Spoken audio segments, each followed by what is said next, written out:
insisting it works hard to ensure the integrity of its products. That assurance from CEO Sundar Pichai testifying at a House Judiciary Committee hearing. We've put a number of checks and balances in place to ensure they continue to live up to our standards.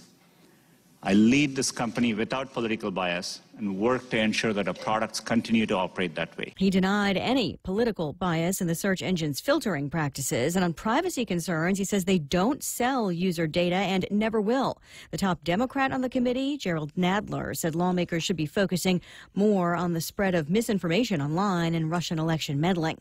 Late reports of a shooting in France near the famous Christmas market in Strasbourg. The French Interior Ministry so far confirming only a serious security event, urging the public to remain indoors for now, but there are reports of 1 dead, 3 injured in a shooting, again, at a Christmas market in France. This is Fox News.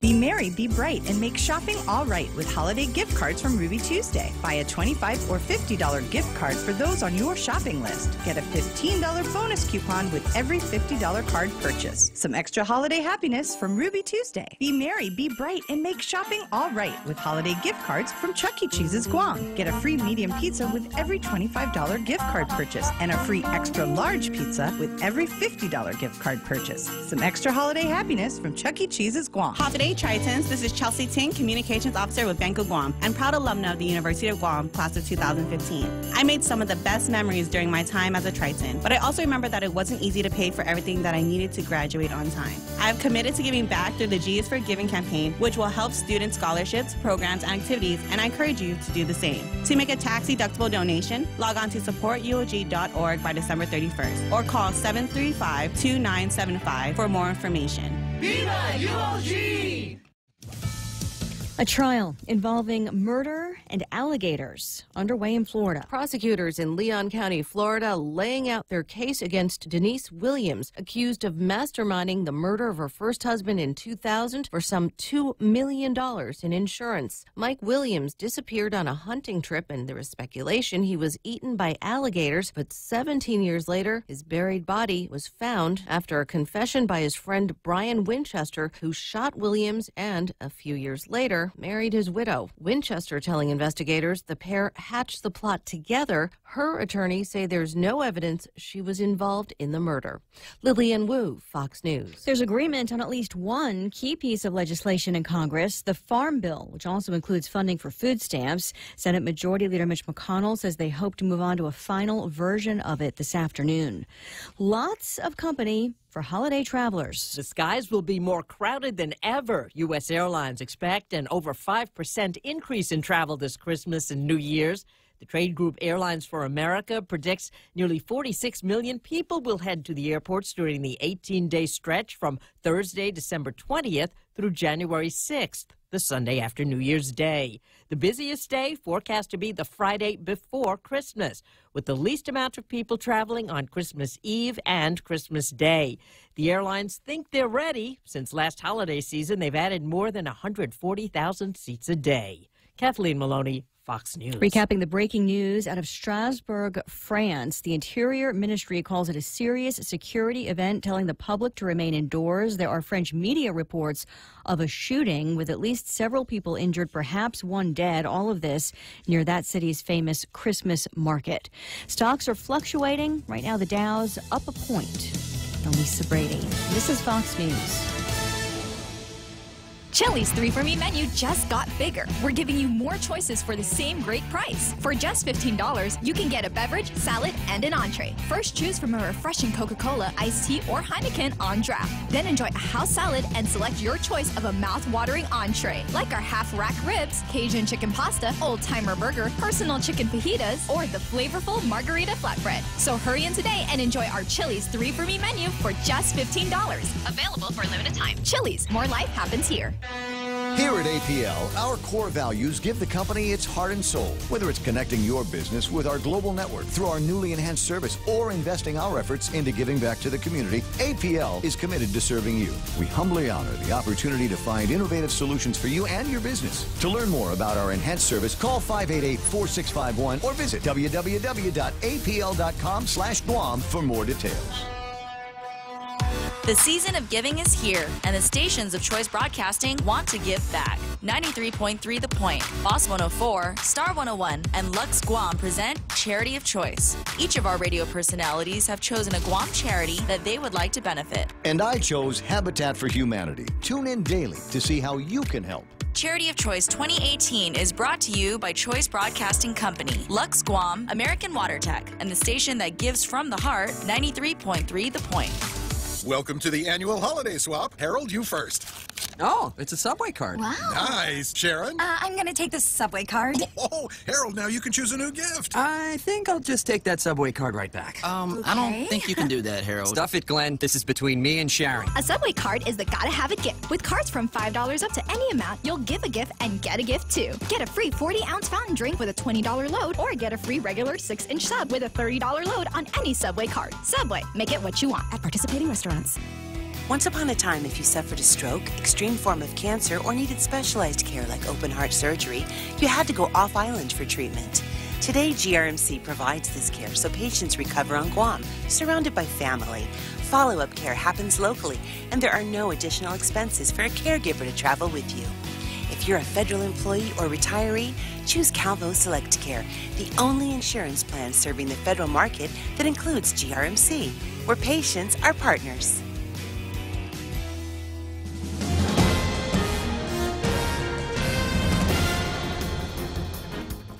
Half a day and good morning, Guam. News time here at The Point is 8 minutes past 6 a.m. this Wednesday morning. I'm Kevin Kerrigan. Here's a look now at some of the top stories from the Guam Daily Post. The Attorney General yesterday filed criminal charges against 2 of the 3 men arrested in Saturday night's road rage incident. 27-year-old Trevor Todd Rubin and 33-year-old Elton Masasi facing allegations of aggravated assault as a second and third degree felony. Included is a special allegation of use of a deadly weapon in the commission of a felony. Both a knife and a slingshot were used during the Saturday night incident. Rubin and Masasi are also facing allegations of theft, theft by receiving, criminal mischief, second-degree robbery, burglary, and criminal mischief as a misdemeanor. Rubin, in addition, is looking at a charge of commission of a felony while on felony release. The Attorney General chose not to file an attempted murder charge against Masasi, nor were the other initial police allegations of reckless conduct, disorderly conduct, and public drunkenness charged by the AG in yesterday's magistrate complaint. It was Jones who, no formal charges were filed against 31-year-old Maurice Lamar Jones. It was Jones who called the police to say that he and his wife were being attacked by Rubin and Masasi on Saturday. Jones was initially booked and released on an aggravated assault allegation. It's not clear whether a formal charge will be filed in court against him at a later time.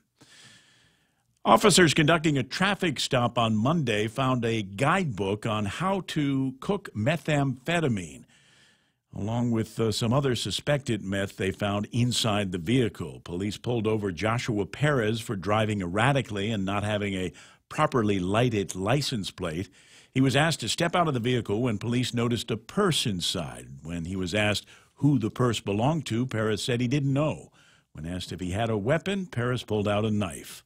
According to the magistrate report, Perez then sat aside and police searched his vehicle, where they found the book titled Secrets of Methamphetamine Manufacture, including recipes for MDA, ecstasy, and other psychedelic amphetamines.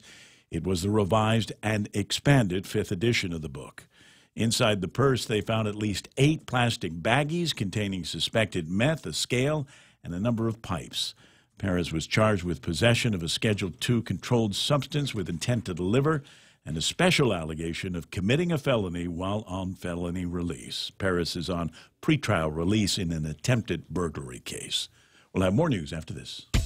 Hungry? Stop by Circle K for Craft Kitchen's hot breakfast, lunch, and dinner items delivered fresh 3 times a day. Circle K. Take it easy. Haagen-Dazs ice cream. Buy one, get one free. Stop by Circle K today and satisfy your heart's desires.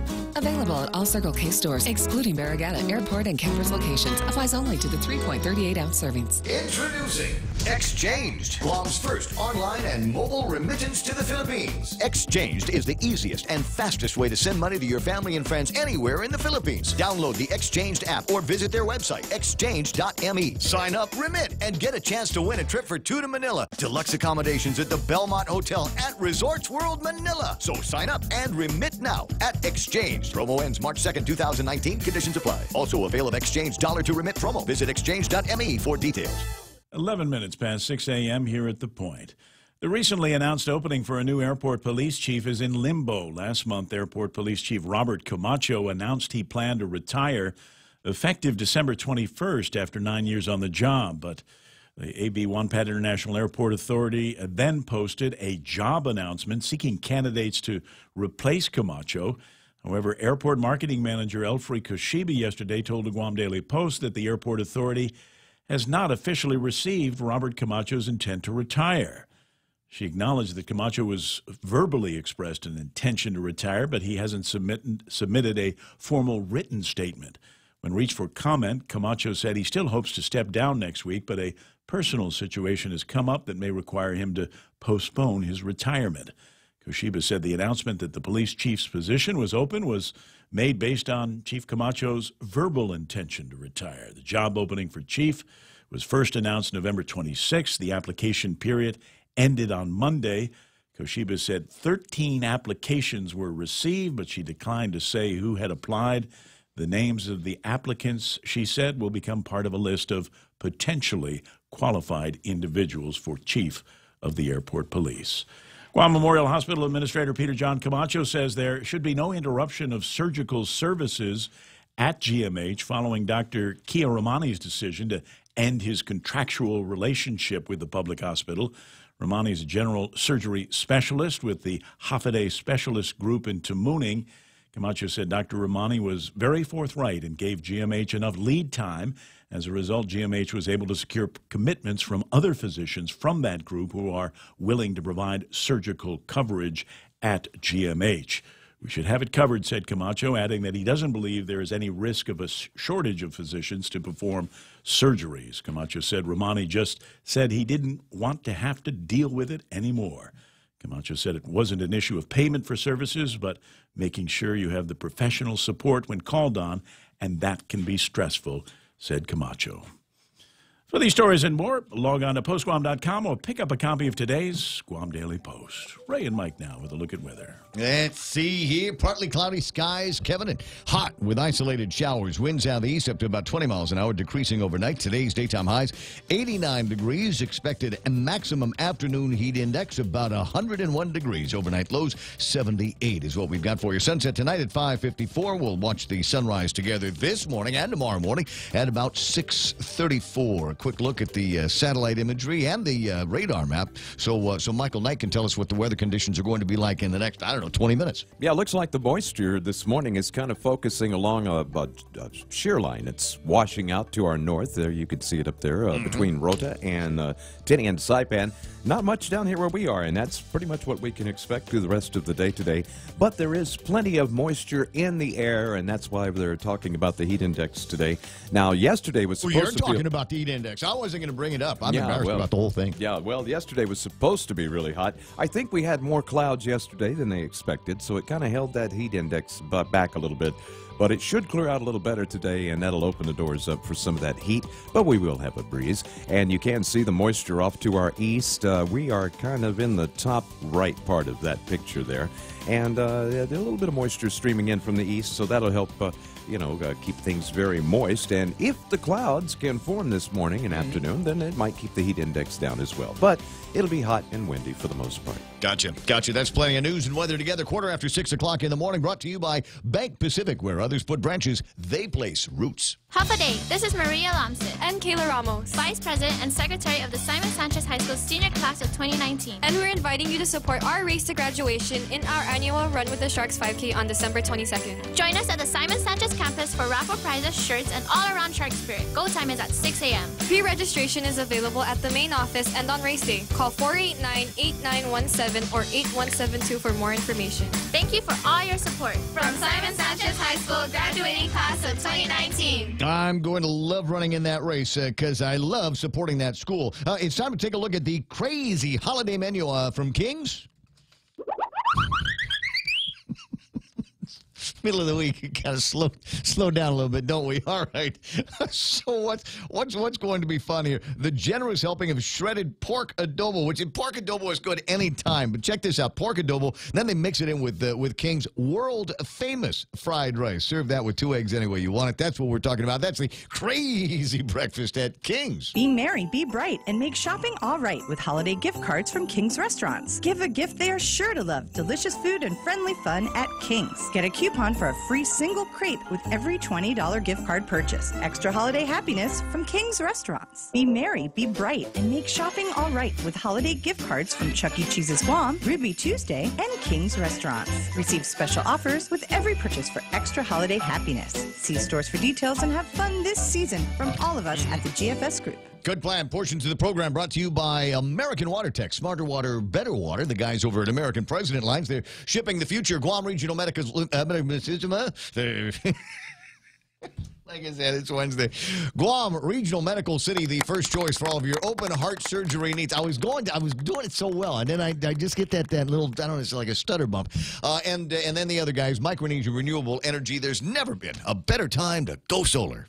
Helen Keller once said, "Blindness separates us from things, but deafness separates us from people." At Ross Hearing Aids, it's their mission to keep you connected to the moments and the people that matter most in your life. Hearing aid technology has never been better, so schedule your complimentary hearing consultation today. Call Ross Hearing Aids, 637-HEAR, 637-4327. You should hear what you're missing. I love you, Daddy. How's your hearing? Right in the feels at Christmas time, huh? Introducing Wendy's newest artisan bread masterpiece. It's the bacon maple chicken sandwich. So we start with the hot, crispy, home-style chicken fillet. Then they top it with Swiss cheese, applewood smoked bacon, and right then and there you'd say, I want that. You don't need to add anything else. But it's Wendy's, so they're going to extra it for you. They're going to drizzle. There's drizzlage of sweet and savory maple glaze, and then they put it all in a fluffy croissant bun. A limited-time sandwich. You're going to love it. So try it today at Wendy's. Yes. Listen carefully. I'm playing a sound effect for a maple tree. Incredible. Nice. Where'd you find that? That's I got my sources. Okay, so you just got to be careful because there's people listening going, "Crap, my radio's broken. I didn't hear anything." What was it? Was it incredible? Huh? You just have to listen to the tape later on and find out for yourself. The Ray Gibson Show. Morning talk that matters. Call now. 888-TALK. That's 888-8255.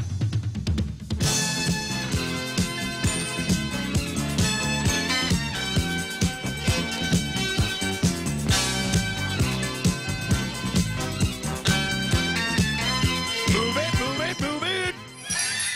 You remember that old line? Remember that one from the Gomer Pyle, right? And Sergeant Carter?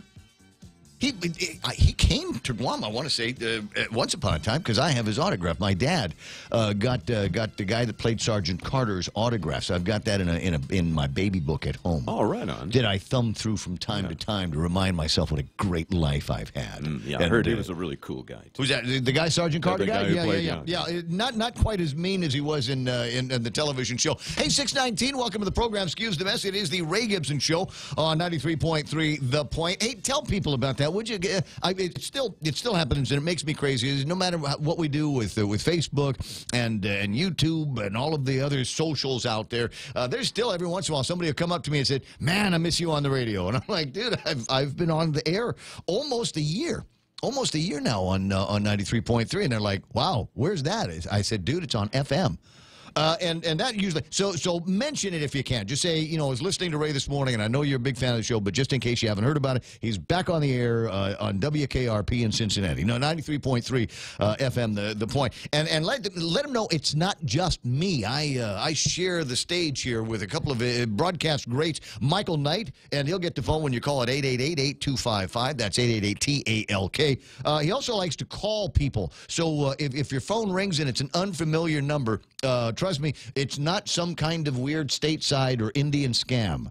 We're not going to try to get you to download, you know, some kind of program so that we can take over your computer. No, but I will accept donations. Right. We will, because it's the holidays and everything. Now, while I'm talking about ways to contact me, 988-5874. That's 988-5874. That is the radio station WhatsApp, and I make a big deal about this because I think it's a great way for you to be able to communicate with us when you've got something that you want to send over. If you've got some kind of what do you call it? Some story or meme or a tip that you might want me to share with Kevin Kerrigan at the Guam Daily Post. So keep that number handy, 988-5874, and I'll take a look and see some of the fun things that have come in over the last 24 hours that I might be able to share with you and everybody else online. The other reason why I like WhatsApp is because it's attached to the same computer. If you're watching me on Facebook Live, it's attached to the same computer that makes it so that my face and Kevin's face and sometimes Michael's face will actually get on the screen. And so the very cool thing about it is I can take pictures from WhatsApp. In fact, I can take pictures from virtually any website on the planet. So send me links when you've got them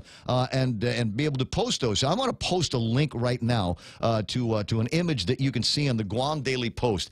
And as far as I'm concerned, and I don't know whose idea this was over at GVB, but you know what? Can I just say?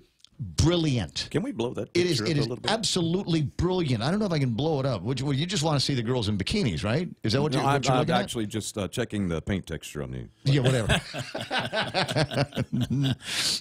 So find Norman Taruk, great photographer, Norman Taruk, and he'll maybe give you the close-up images of the ladies. But the idea is brilliant. They've got, and this is everywhere in the world now has these things where it's got their name or whatever.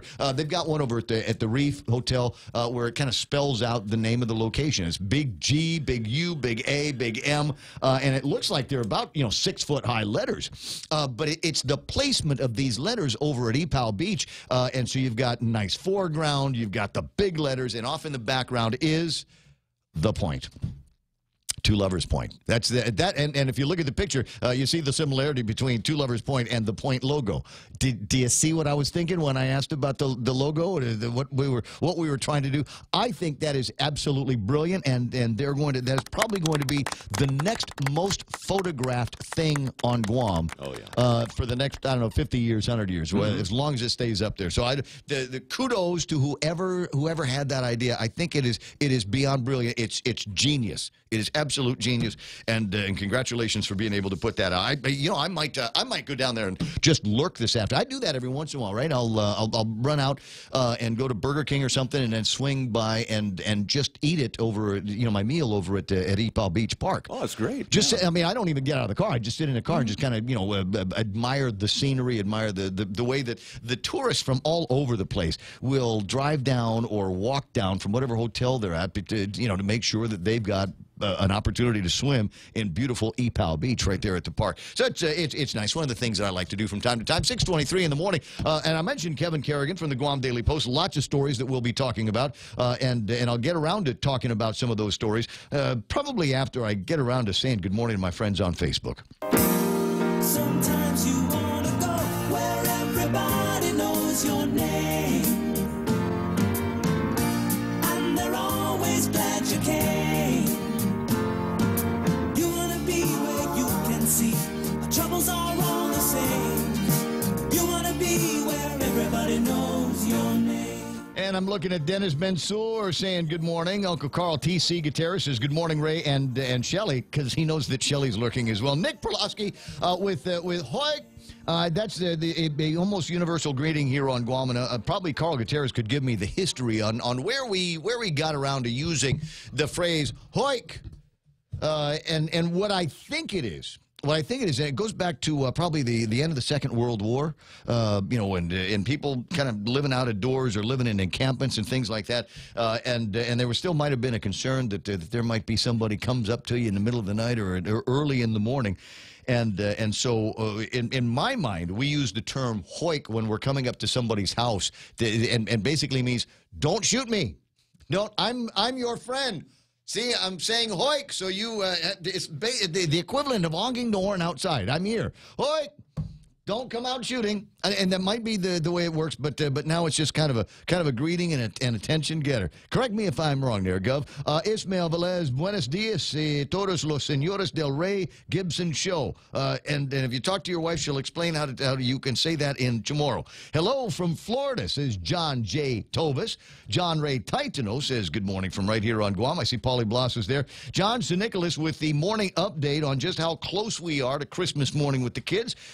12 days, 17 hours. That's what you got. 12 days, 17 hours or so until Christmas. Thanks for the update. And do you feel that little tingle there? Yeah, that's not the Christmas spirit. That's panic. Lynn Vince Borja Polino. I see Bob Ellsworth saying morning all. Rico Blancafor. Good morning, Ray, Kevin, Mike, and Guam. Merry almost Christmas. Ted Lewis, Huffer Ramon and the gang. Nate Horn wishing everybody around here a good morning. I see Auntie Lou Sanchez. Hey, nudge Simon. Tell him we're going to be buzzing him in a little bit. Bill Cruz is on. I see Mark Cruz, Jennifer Bedard, Daryl Taggart. He's saying good morning all. Roland Torres, Greg Karabrock, Mo Cotton, and Mo, sorry I missed you. I saw your wife last night at the Emperor's birthday party. That was nice. Carmeleon Guerrero saying good morning, Guam, with a thumbs up and a kissy face. Deborah Wise, good morning, Ray and Kevin and Mike. You're off to another great morning. Every morning is great. Don't you know every day is a holiday and every meal is a banquet? It's just that time of the year. Really, what do we got to be upset about? My friend Joey Santa Marina, nursing some wounds that she got falling down running yesterday. Nick Ridge, Tommy Barcinas. Hey, cuz, nice to see you there. Annette Ada, are you still on Guam? Pretty in the place up, right? Ryan St. Nicholas, Zaywert Franco Julian saying, good morning. Buenos Ohio gozaimasu. Ohio gozaimasu to you as well. Rai, and who else is Anita Muffness, and there's the Valentine's Eyes. Another running buddy. There's Doris is online this morning, and there's more that are going to be coming in and chiming in as we get started on our Wednesday morning. And how, you know who I run into yesterday? What's the name of the guy? The third one on the list that I gave you. The guy, Mr. Lazaroff. There. Ran into him yesterday. You know who he's with? He's with the USMC. Maybe you've heard of the outfit. It's the United States Marine Corps. Yes. And you might recall, if you were listening yesterday, in fact, many of you were listening yesterday, we got word, Kevin was telling the story about some kind of archaeological find that they got up at Camp Blas. They're digging around Camp Blas, and they found something, and they immediately stopped construction and called out the archaeological detectives and gave us every stitch of information they could, except... No, they didn't. Except what they found. What was found, yeah. They didn't tell us what was found. So there's crazy speculation on my part, and that included crazy speculation on the part of the Facebook Live viewers. And I want you to know, friends, that all of your comments were written down yesterday. They've been processed for posterity, as it were, because they were they thought it was they like me thought it was kind of amusing. What did we find there? Did we find the bones of Jimmy Hoffa? Did we find the remains of the airplane that Amelia Earhart crash landed in the islands out in the Pacific? And there's, as I said, great stories that abound about that and what might have actually happened with that airplane and why it happened like that. But you're going to have to find somebody way older than me to tell you some of those stories. I was thinking about maybe vampires, ancient Chamorro zombies, maybe that they had found that had been in some kind of sleep, some kind of zombie coma, and all of a sudden, it's the shaking of the ground up there with all of the heavy movers and all of the big lifting that's going on, and maybe some of that woke these guys up, these ancient Chamorro zombies. The ones that weren't killed by Salvatores. That's why he came. At least that's the way it works out in my head. But maybe we'll get caught up with that guy and find out really what it was and the protocol and the procedure that went into place. A lot of people concerned because they are of the feeling that whole area up there is, they're just going in with bulldozers and it looks like a Dr. Seuss movie or something like that. But the truth of the matter is, they find stuff up there in the digs all the time, and as soon as something happens, same way it happened the other day, work stops. And they call out the archaeological detectives, see what they've got, map the place out, and make determinations based on the agreement, the programmatic agreement, about what to do with all of the things that they are going to eventually find. I think they'll make some great museum pieces at one point. Don't know when, though. Bottom of the hour, and other items in the table of contents that we'll get around to talking about is the... There are at least two stories. And normally I save my my anti-crime rant and my anti-criminal rant for later in the program, but we really do have to do something about these pretrial releases and these menaces that are out on pretrial release all the time. If you make it all the way through the magistrate report that they've got on Trevor Todd Rubin, Trevor's one of the guys that were involved in that road rage incident the other day, along with Elton Masasi.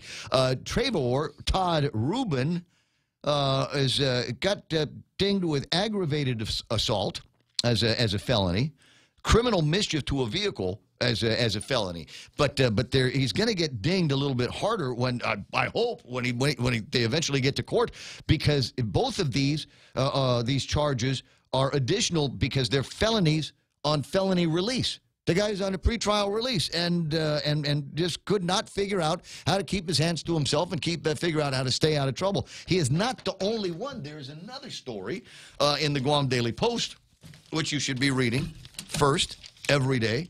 Police report drugs and the meth cookbook in a traffic stop. Joshua Perez doing some light reading, apparently, and had an actual book.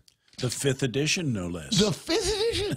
Yes, revised, abridged, I wonder, updated. I wonder, I'm going to put on my stick the pinky finger out. I wonder what the 1st edition of the book is going for these days, and maybe we could find it in some kind of book lover's paradise. The 1st edition of the Secrets of Methamphetamine Manufacture book.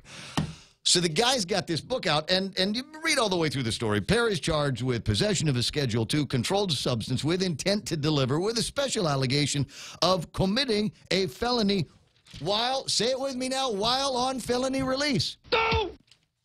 What is going on? Did they tell these guys? I'm just curious. If you were a judge...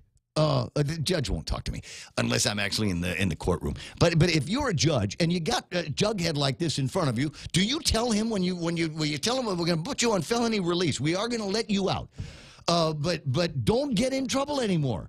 Stop messing around, because it's just it will be worse. And the worst thing now is these guys. They look like this is just a matter of course. This is just an everyday thing to them. But really, in my mind, it makes our judicial system look like a joke, an absolute joke. Cops are out there doing their job, and all of a sudden here comes the judicial system, the criminal justice system says, you go ahead. Do you need anything? Do you need bus fare back to the house? Something like that? Anyway, 6:33 in the morning, and that's enough to get my heart started. Maybe it's enough to get your heart started as well. We got a breakaway, got headlines now from the Guam Daily Post. Look, it's Kevin Kerrigan. Half a day and good morning, Guam. In the headlines from the Guam Daily Post this morning, a proposal to include Guam in a cockfighting ban has resurfaced again in the U.S. Congress. A few lines in the Agricultural Improvement Act would make cockfighting illegal on island. It's part of the massive farm bill. The Senate version of the bill didn't include the language, but the House version did, and the ban was put back in the measure during a House-Senate conference committee. The ban on cockfighting is now part of the Parity in Animal Cruelty Enforcement Act, one of several bills attached as amendments to the Farm Bill. The act would ban cockfighting and dogfighting in American Samoa, Guam, the CNMI, Puerto Rico, and the U.S. Virgin Islands. Delegate Madeline Bordallo has said in the past that she's against extending the ban on cockfighting to Guam because of its cultural significance here. A federal ban without local input, she has said, would be offensive, and any bill regulating cockfighting should be enacted at the local level. About a half dozen employees at the Port Authority of Guam were instructed to get tested at GMH yesterday following the discovery of mold growing on and inside the walls of their office. John Santos, the port's acting general manager, said the testing was a precautionary measure only. The mold was found in the port's safety office located in a building within the container yard. The safety department employees recently reported their concern about the mold, which was becoming more visible, said Santos.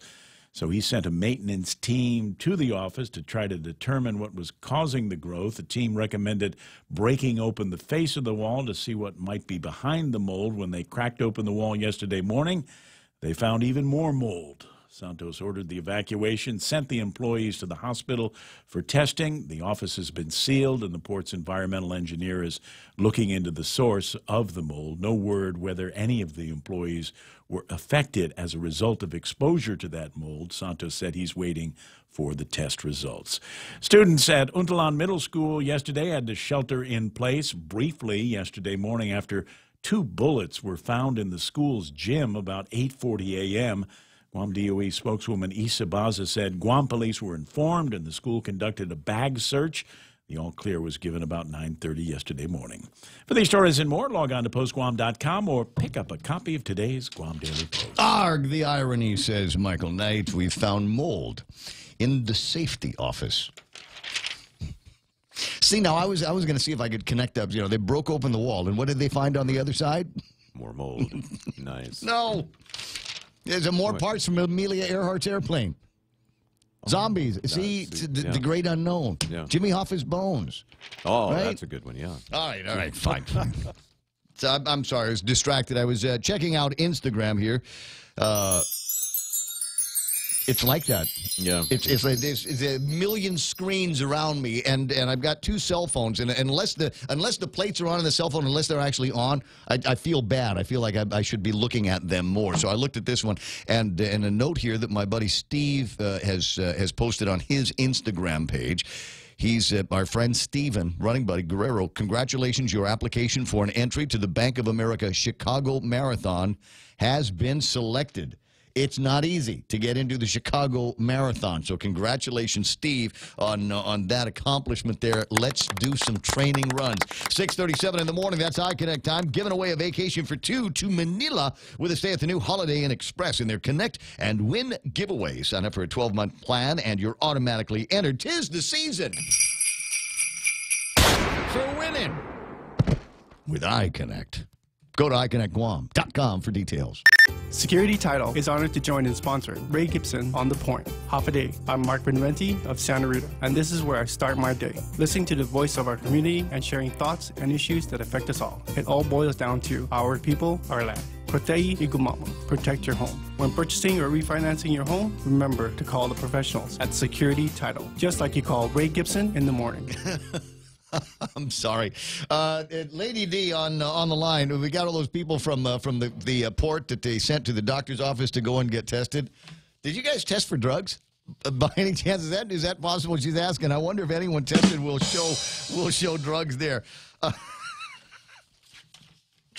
I'm sorry. What an interesting thought that is. For the holidays, got somebody tough to buy for like me? A Subway card will do. It's the Gotta Have It gift cards from $5 up to pretty much any amount you want. You'll give a gift and get a gift, too. Visit your favorite Subway restaurant today. Family Finance, serving the people of Guam since 1959. Now you can start planning for the holidays by getting a personal Christmas loan from $1,000 up to $3,500. Family Finance has 3 convenient locations to serve you. Give them a call in Dededo, 633-4473, Hagåtña, 475-4545, and the Upper Tumon location on the 2nd floor of the Pacific Building at 647-5626. Get your Christmas loans today from Family Finance.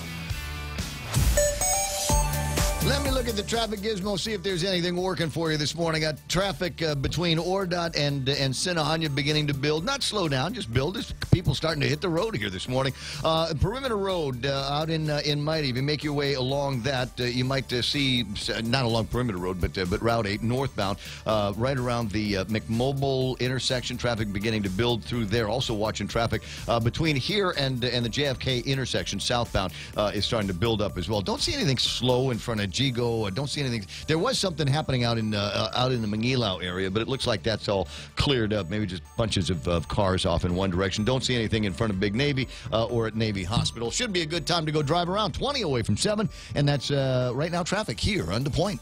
Cheers to 80 years. It's our 80th anniversary, and the gifts are on us. 80 gift certificates, 8 shopping sprees, 8 staycations, and 1 round-trip flyaway for 2 to Manila. So how do you enter? Calvo's Insurance personal home and auto customers are automatically entered. Non-Calvo's customers may enter by receiving a qualified quote. It's our way of saying thank you for trusting us for the past 80 years. For more details, visit calvos.com/giveaway or call 472-6816. Calvo's Insurance, serving Guam for 80 years. The Ray Gibson Show. Call now, 888-TALK. That's 888-8255.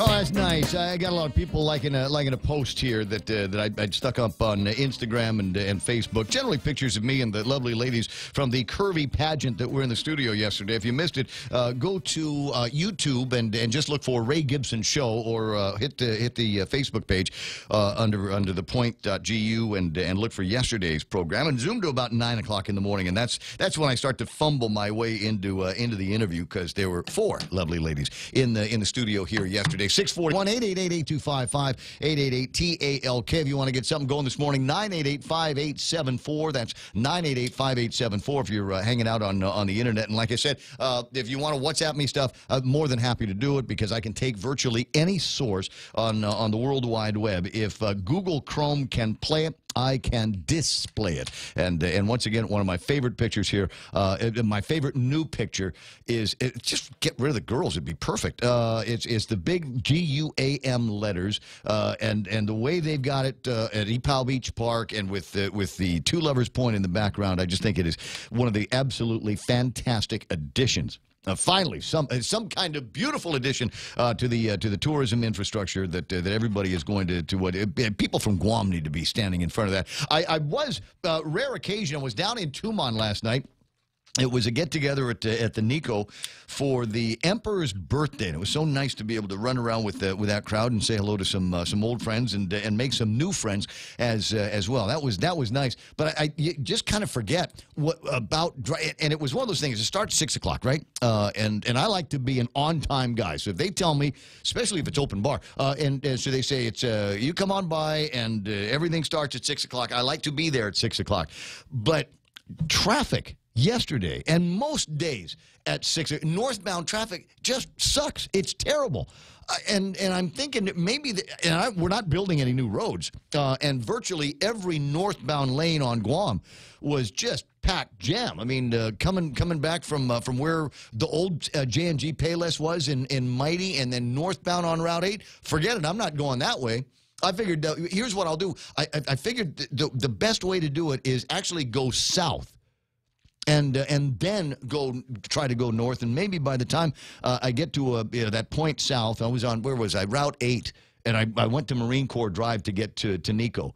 Are there faster ways to get there? Absolutely, when there's no cars. But yesterday there was bula cars out, and so maybe we just need to. If you're thinking about doing a gala or something like that on a weeknight, which I include Friday, if you're thinking about doing something like that, don't start at 6 o'clock anymore. Start at like...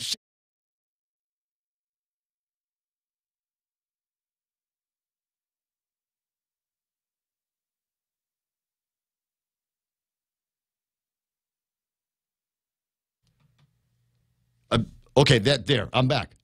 I can hear myself now. I don't know what did you touch? Just make a note to put a thing there so don't touch this anymore? No, it was a funny thing because I have my phone cord here, and I was flipping it to get it out of the way, and it flipped and hit the program button on your microphone. How about that? And only on yours. Okay, so nobody heard what I was saying. No. All right, so let me just repeat it. I'll just pick up where I think I left off. Yeah, the part where you couldn't hear yourself. So don't make plan if you're doing a thing on any weeknight, because the traffic is so bad on Guam, starting about 4:30, 4:45 northbound. If you're doing anything in the north end of Guam, do it at 7 o'clock at night, not at 6 o'clock, and save us all the anxiety of being stuck in traffic. Just trying. Nobody wants to miss open bar and things like that. 888-8255, once again, is the telephone number. Really, it's Joanne Brown on the line. Good morning, Joanne. Hey, Ray, how are you? I'm doing terrific. Welcome to the program. Excuse the mess. Sure, no problem. As long as you can hear yourself. It's not going to help if you can't hear yourself on the radio. You're absolutely right. I thought I lost the headphone feed, which would, this early in the morning, and considering that I'm the only guy that knows how to fix anything around here, that would have been kind of a disaster. At any rate, though, I want it first, before we get started on the mold thing, you went to the mainland. Did you come back with my $73 million? No, I'm actually in the mainland. I'm still in San Francisco. We just arrived yesterday, and I'm actually meeting with ORIC, our legal counsel for the bond, right now. And then we meet with City tomorrow, and then we'll be on a plane early Thursday morning and back Friday evening. When are you? Will you have the check on Friday night? No, we already have the check. We're just finalizing all our requirements that we need to meet. Certainly while we're going through the transition and changes, we just want to make sure where we leave off. Couldn't have done that in an email? It couldn't done that with the post office? You actually had to fly there? Well, it's always good to do our final face-to-face meeting, and it wraps up a critical project for us, certainly. So we're here, and we're having those meetings. But nevertheless, it just seems to me there's a lot of traveling going on here in the waning days of the administration. Well, I don't think it's anything new. I mean, there's travel throughout the year in terms of the work that we do. I mean, I'm sure focus is put in particular because we're in the remaining weeks, but our board will still be in place for 6 to a year and a half from now. The law allows our board that was appointed and confirmed by the legislature. It's not something an incoming administration can request resignations on. So the work does continue and transitions through the incoming administration. Now, where are you going to end up in the new administration? I'm told that you'll actually have been on a list, short list to go someplace. Do you know where you're headed? I have no list to be on. I more than likely will be stepping down next month, and then we'll see where I go from there. I certainly would love to take time off.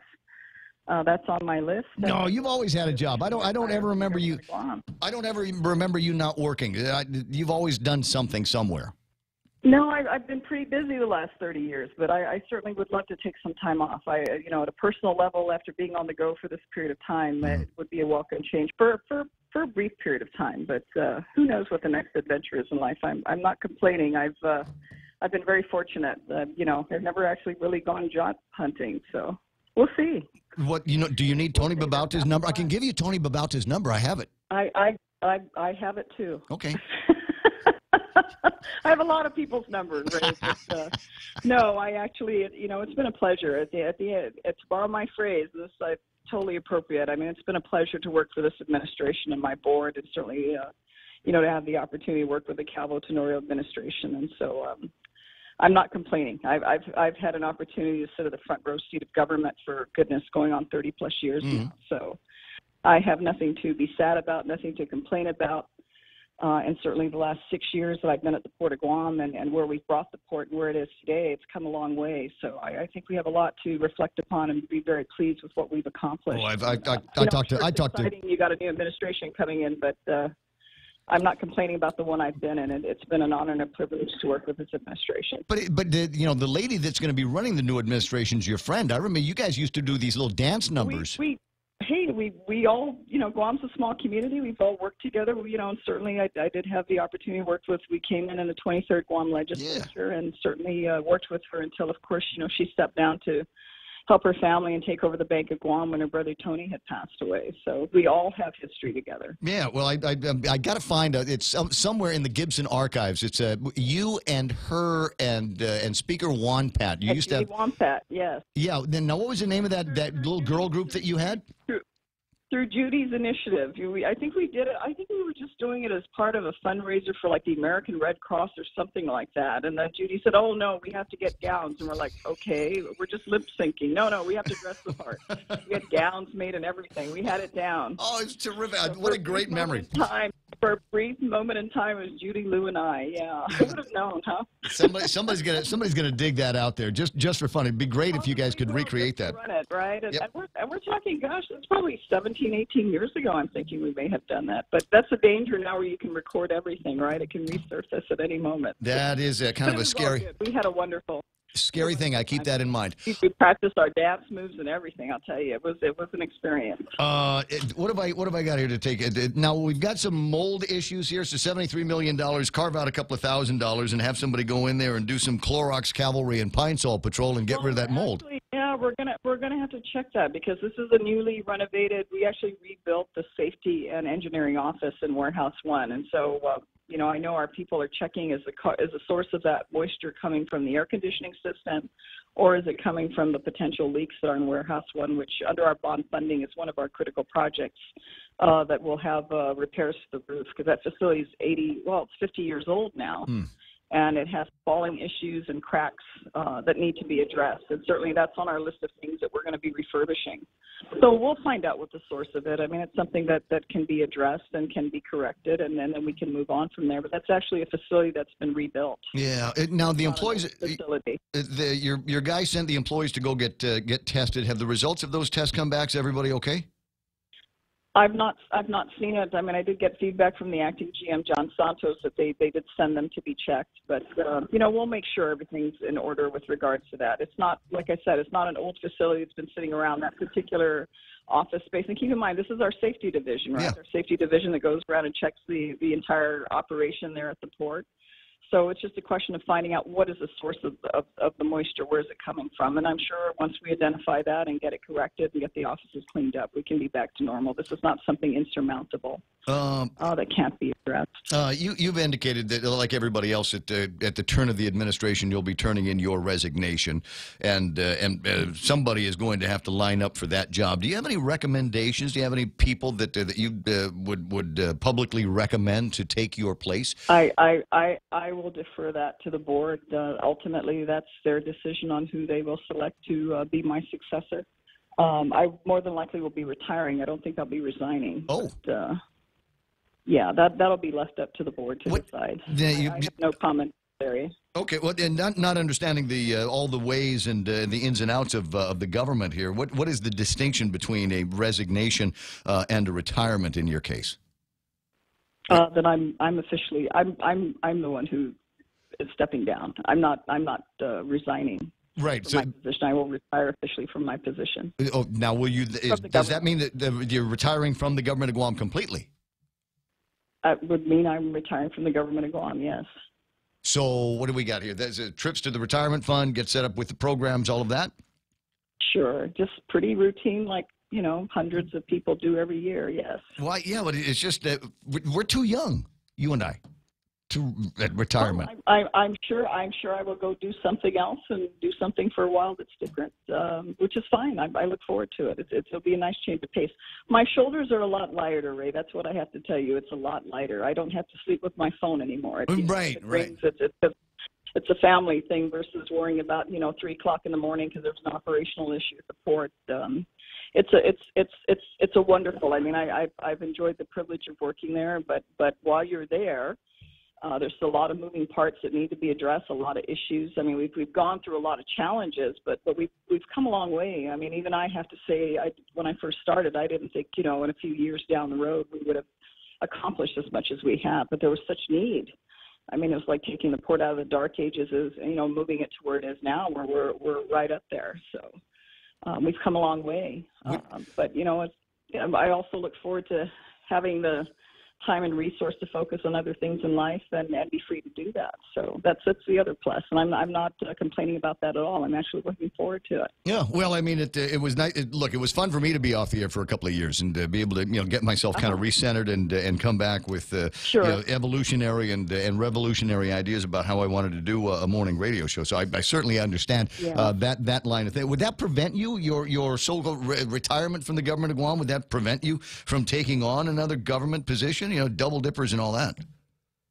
Well, the only thing it would have to be unclassified, but I've never been a classified employee of the government of Guam. I've always been unclassified. Okay. It's never been on my list of things, so I'm not complaining. But yeah, my entire government career, heading into 31 now, has been unclassified. So let me give you a couple of ideas on things that you can do once you're retired. Have you investigated? Have you thought about beekeeping? I have not, and I'd be worried about the wasp, the new invasive wasp on Guam. Well, they've got that new one there that nobody knows where it came into the port. But so there's and so we need to develop some new beekeepers. As they tell me, it's a great hobby and a great avocation. So you might want to look into that. Never thought about that. I'll keep that in mind, Ray. Find Paul. Paul Packbeer can tell you all about that. Listen, I just playing tag with you this morning because it's fun. Go and take care of that mold. Like I said, Clorox Cavalry, Pine Sol Patrol. We'll put some bleach on it, and shouldn't be a problem. As long as we identify the source, that'll resolve it. I think so. All right. Well, Merry Christmas to you and the team. I'll talk to you pretty soon. Same to you. All right. Good to talk to you too, Ray. You take care. Yeah, well, soon to be retiree Joanne Brown from the Guam Port Authority, and no longer going to be in that job before too much longer, will not be turning in her resignation. Instead, retiring from the government of Guam, and you'll perhaps understand. It's kind of a tectonic move. I mean, she's been in the government of Guam. My God, I think she was in the Youth Congress. I mean, that's how long ago it has been that she has been a part of the process, for better or for worse. And, she's fond of saying at the end of the day, and I think we're getting close to what is the end of the day in that career. 6:55 in the morning. Who else is messing around with the Facebook Live here? There's Tony Babate. Tony, I said your name on the radio again. We talked recently about how enthusiastic I get when I see his name there. Lynn Vince Borja Polino. I see Joe Flores there saying good morning, Ray and Kev. Where's my dear Kelligwin? Says Lady D. She heard the shotgun with the jingle bells. Big sister Shelley is there. Eunice Mendiola, Yoichi Ringil, Kate Garcia Baltazar, Fred Mendoza, Larry El Cairo. I see you there. Welcome home, Private Raymond Joshua Napati, and congrats on graduating from Army Boot Camp and Infantry School. Way to do that. Like I said, Tony's there, Auntie Loli is there, Vivian Sablan, LZ, Mary Park, and a whole bunch more. I'll try to get to all of the names in there. Last night, I had an opportunity to run into my veterinarian, Dr. Tom Poole, with me for just a couple of minutes, and he and I have a similar set of pet peeves and a similar list of things that crap we want Lou and Josh to fix. And one of them, high on my list, is what I refer to as Hanum Basula. It's the trash water that drips out the back of these trash trucks. But Dr. Poole, you think they might have gotten a handle on that, huh? Ray, I think the island really owes you on this one because you have succeeded in doing something that I think is pretty important. Because, yes, I've gone 9 straight weeks now without a single thing coming out of those trash trucks. And I think we owe it also to our Department of Public Health and Tom Nadeau.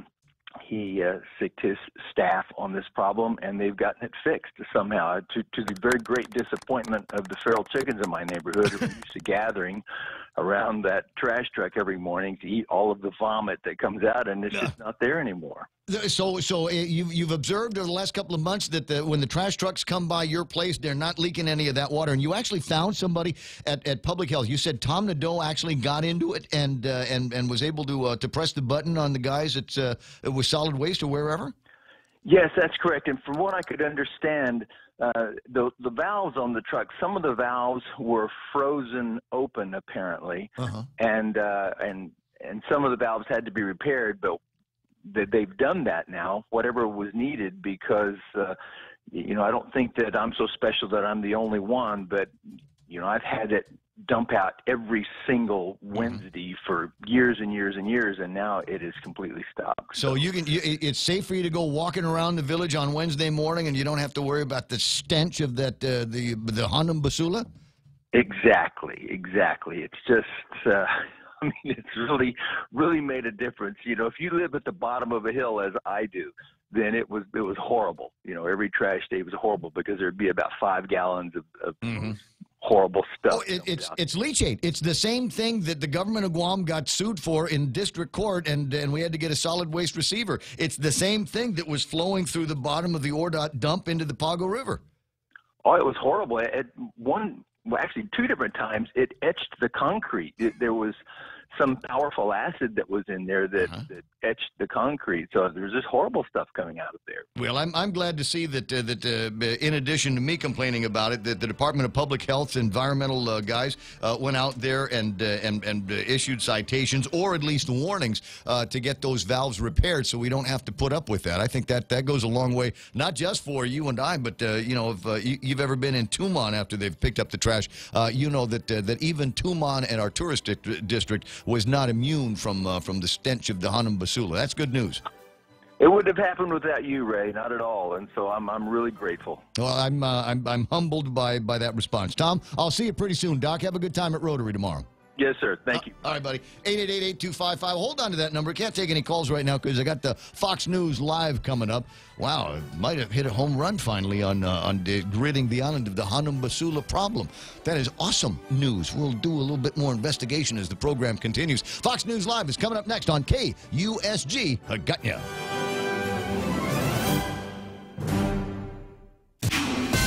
This is a Fox News alert. A deadly attack in France. I'm Lisa Brady. The latest reports are 2 dead, over a half dozen wounded at a famous Christmas market, which is actually on an island in the city of Strasbourg. Ever since the Paris attacks a few years ago, the Christmas market in Strasbourg has had very heavy security. In fact, to get into the market, to get onto the island, you have to go through security, airport-style security checks. Mark Stone of Sky News. There are reports police have identified the shooter. The French Interior Minister saying the gunman is known to police, but there are not reports that he has been arrested as yet.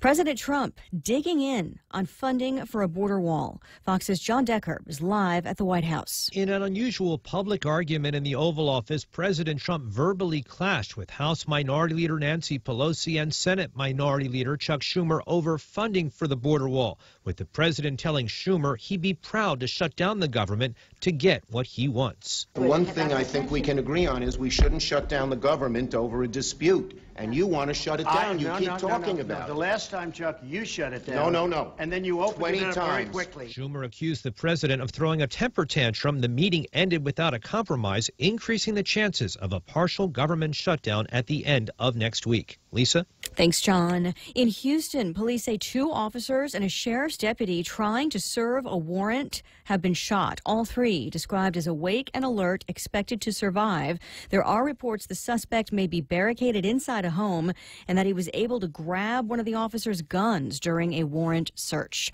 On Wall Street, a seesaw. With a mixed finish, the Dow down 52 points, the S&P also lower, but the NASDAQ up about 11 points. This is Fox News. It's important to have claims process that works for you. At Guahan Insurance Services, we make things simple and convenient. Same door you walk in to purchase your insurance is the same door you open to file your claim.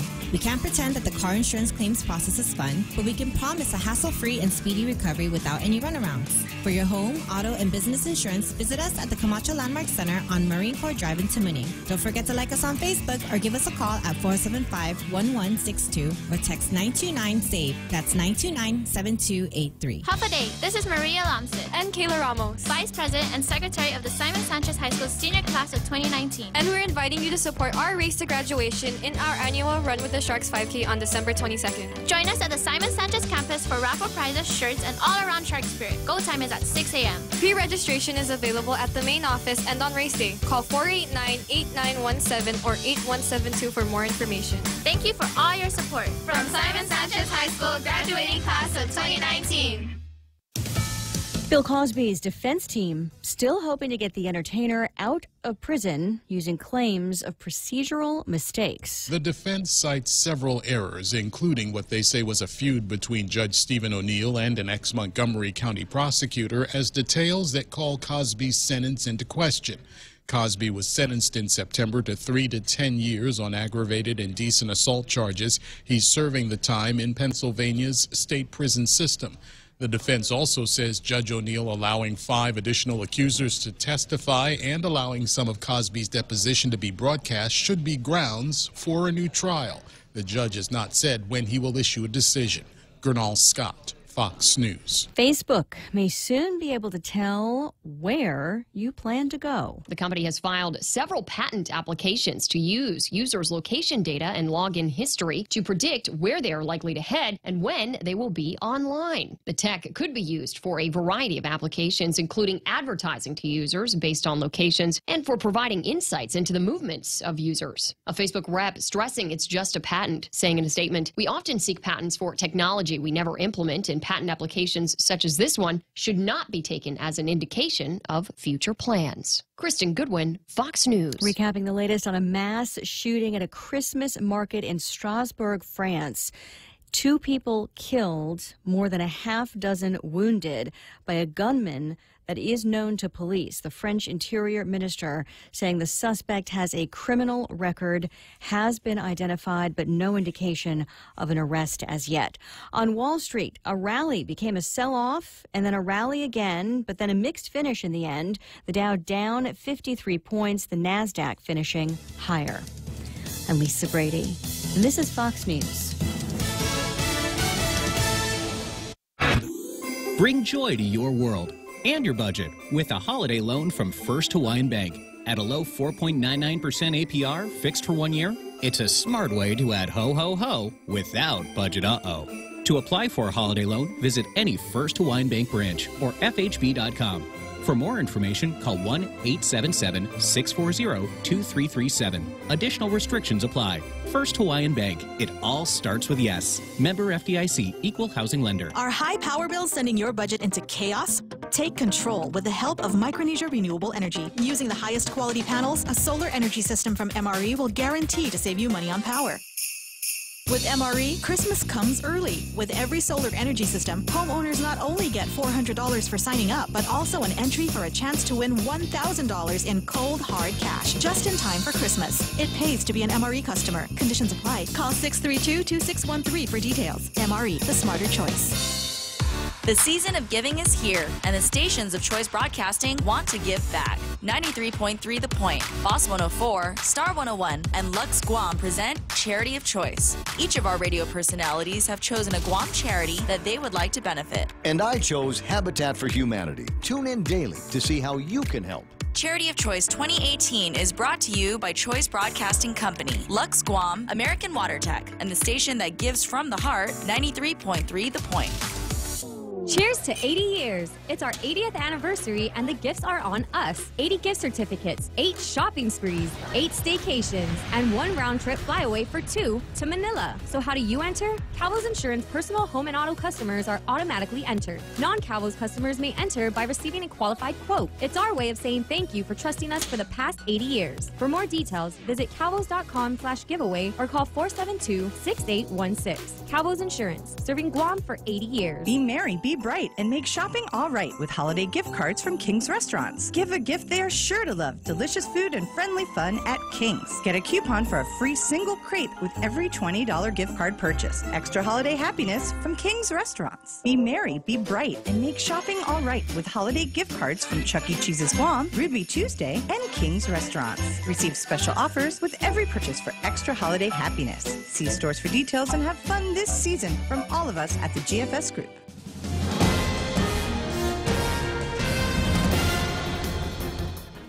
Half a day and good morning, Guam. News time here at The Point is 8 minutes past 7 a.m. this Wednesday morning. I'm Kevin Kerrigan. Here's a look now at some of the top stories from the Guam Daily Post. The Attorney General of Guam yesterday filing criminal charges against 2 of the 3 men arrested in Saturday night's road rage incident. 27-year-old Trevor Todd Rubin and 33-year-old Elton Masasi are facing allegations of aggravated assault and a special allegation of use of a deadly weapon in the commission of a felony. Both a knife and a slingshot were used during the incident. Both Rubin and Masasi are also facing allegations of theft, theft by receiving, criminal mischief as a felony, robbery, burglary of a motor vehicle, and criminal mischief as a misdemeanor. In addition, Rubin was charged with commission of a felony while on felony release. The Attorney General chose not to file an attempted murder charge against Masasi, which was one of the allegations originally made when police arrested him, nor were the other initial police allegations of reckless conduct, disorderly conduct, and public drunkenness charged by the AG in yesterday's magistrate complaint. Also, no formal charges were filed against 31-year-old Maurice Lamar Jones. It was Jones who called police Saturday night to say that he and his wife were being attacked by Rubin and Masasi. Jones was initially booked and released on an aggravated assault allegation. It's not clear whether a formal charge will be filed eventually in court against him at a later time. A proposal to include Guam in a cockfighting ban has resurfaced again in the U.S. Congress. A few lines in the Agriculture Improvement Act would make cockfighting illegal on island. It's part of the massive farm bill. The Senate version of the bill didn't include the language, but the House version did, and the ban was put back in the measure during a House-Senate conference committee. The ban on cockfighting is now part of the Parity and Animal Cruelty Enforcement Act, one of several bills attached as amendments to the Farm Bill. The act would ban cockfighting and dogfighting in American Samoa, Guam, the CNMI, Puerto Rico, and the U.S. Virgin Islands. Delegate Madeline Bordallo has said in the past that she's against extending the ban on cockfighting to Guam because of its cultural significance here. A federal ban without local input, she said, would be offensive, and any bill regulating cockfighting should be enacted at a local level. We'll have more news after this. Family Finance, serving the people of Guam since 1959. Now you can start planning for the holidays by getting a personal Christmas loan from $1,000 up to $3,500. Family Finance has 3 convenient locations to serve you. Give them a call in Dededo, 633-4473, Hagana, 475-4545, and the Upper Tumon location on the 2nd floor of the Pacific Building at 647-5626. Get your Christmas loans today from Family Finance. No one ever plans to be sick, especially when you're young. But sometimes things happen, and there you are with huge out-of-pocket expenses. And if your care requires you to go off-island because your insurance doesn't include GRMC, you have hotel, food, and transportation costs on top of your medical copay. If you're a federal employee or retiree, choose Calvo Select Care. It includes GRMC. And should an emergency arise, we're right here. GRMC, where patients are partners. News time here at The Point is 11 minutes past 7 a.m. Officers conducting a traffic stop Monday found a guidebook inside the car on how to make methamphetamine, along with baggies of suspected meth and other drug paraphernalia. Police pulled over Joshua Perez for driving erratically and not having a properly lighted license plate. He was asked to step out of the vehicle. When police noticed a purse inside, he was asked who it belonged to. Perez said he didn't know. When asked if he had any weapons, Perez showed them a knife. According to the magistrate report, Perez then sat aside and police searched the vehicle, where they found the book titled Secrets of Methamphetamine Manufacture, including recipes for MDA, ecstasy, and other psychedelic amphetamines. It was the revised and expanded 5th edition of that book. Inside the purse, they found at least 8 plastic baggies containing suspected meth, a scale, and a number of pipes with suspected meth residue inside. Perez was charged with possession of a Schedule II controlled substance with intent to deliver, with a special allegation of committing a felony while on felony release. Perez is on pretrial release in an attempted burglary case.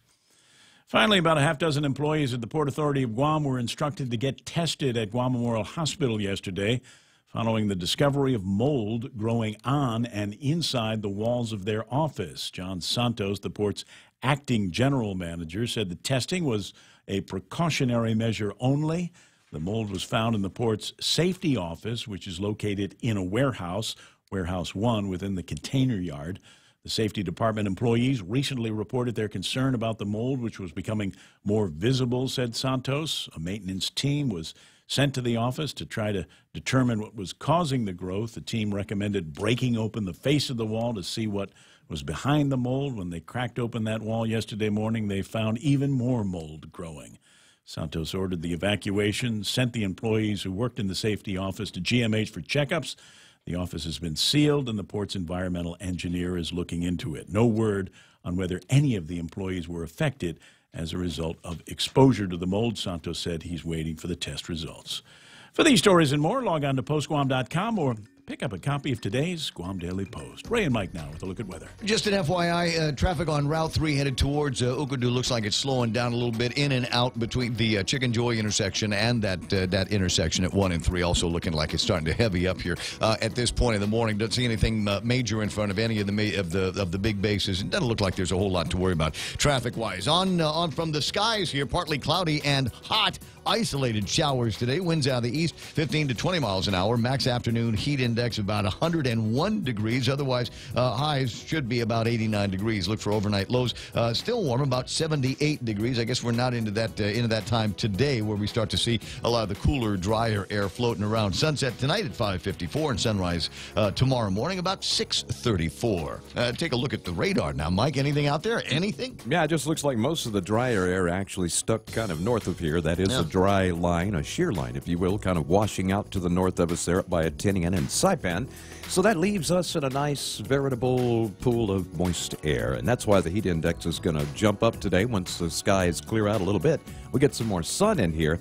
Very few showers, just isolated stuff. It will be hot and there will be a breeze. So if you're going to go out and about and do some outdoor activities, be sure you hydrate just a bit. We're showing this upper level instability in system. That's kind of unraveling now as it moves on towards the Philippines. For us, we're up at the top right part of this picture here. The little bit of moisture approaching from the east. That's just going to keep it moist and keep it hot. But hopefully it'll help increase the cloud cover, and maybe it won't get as hot as they think. All right. Well, we'll see what happens at the end of the day. 7:15. That's news and weather together here on The Point. What are the benefits of switching to the handset payment option with GTA? For starters, you can customize a plan that matches your budget and lowers your monthly payment. HPO lets you upgrade to the latest phones whenever you want. No more waiting for a contract to end to get that slimmer, faster smartphone. Because with HPO, there are no contracts. HPO lets you design a phone plan that suits you. So join the thousands who've already switched to HPO, the most customizable phone plan on island. Limited time offer. Terms and conditions apply. Yes, I will. Think about the crazy holiday menu at King's. Breakfast, lunch, dinner, incredible apps and snacks. Now, when I was a little boy, somebody said apps. That was short for appetizer. Now, when you say app, I think it's something that I need to download on my phone. But it would be cool if I could download some of these things onto my phone and have them available all the time. Shrimp patties, mahi bites, taco chicken wings, which can you... okay, so we all love chicken wings. I don't know anybody that won't eat a chicken wing. But it all depends, I suppose, on the different kinds of flavors that you cook these things in. Right. Yeah, well, it's the crazy holiday menu. So they're talking about the chicken wings tossed in a blend of taco seasoning. Wow. So it tastes like a chicken taco. Nice. Going down, doesn't it? Yeah, so that's two why... great tastes that taste great together. Exactly. Chicken wings and tacos. All we need now is strippers and beer.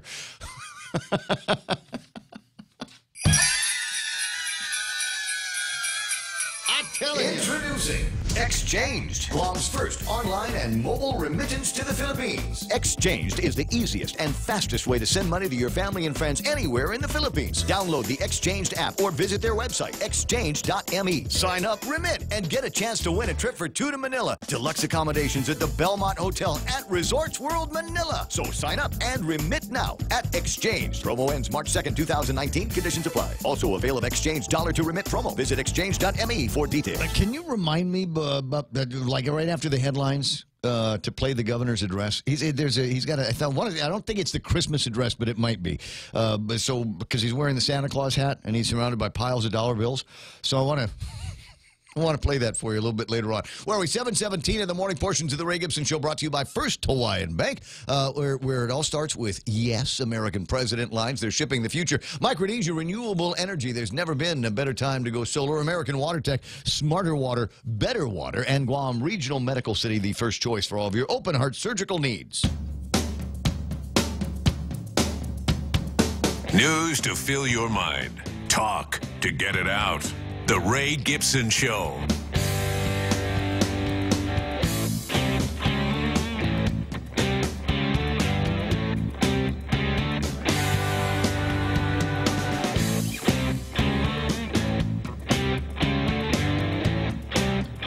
Keep pressing the wrong wrong buttons here. I was trying to queue up the governor's address, and I was trying to queue it up without actually putting the screen on the air, and I screwed that up. So, yeah, almost a year in. I'll start to figure out how this equipment works in front of me one of these days. 7:18 in the morning, 888-8255. That's 888-TALK. A couple of things as we start moseying into the business report part of the program here. If I'm lucky, if I hold my nose right and she's in town, we'll see if we can get Dr. Sam Mabini on the line. Sam has recently returned from a trip to Taiwan. Costs covered by the Taiwanese government there as part of a delegation. This is interesting because somebody from Guam was brought into this. Dr. Sam Mabini, director of the Guam Department of Labor, was inducted into the Taiwan Labor Delegation of Commissioners for the Taiwanese Ministry of Labor. The U.S. labor delegation met in Taiwan between November and December. The group consisted of 10 selected labor directories and secretaries from all over the United States of America. So think about this. Dr. Mabini was selected from, can you imagine how many other labor secretaries and labor directors are nationwide? And she was in that gaggle and went along. So we get that. Chairpersons from the critical U.S. federal labor commissions like the EEOC and OSHA. So as I said, a very, very interesting trip that she was on. I'd like to get more information on that as we move through the program. So we'll see what happens. 7:19.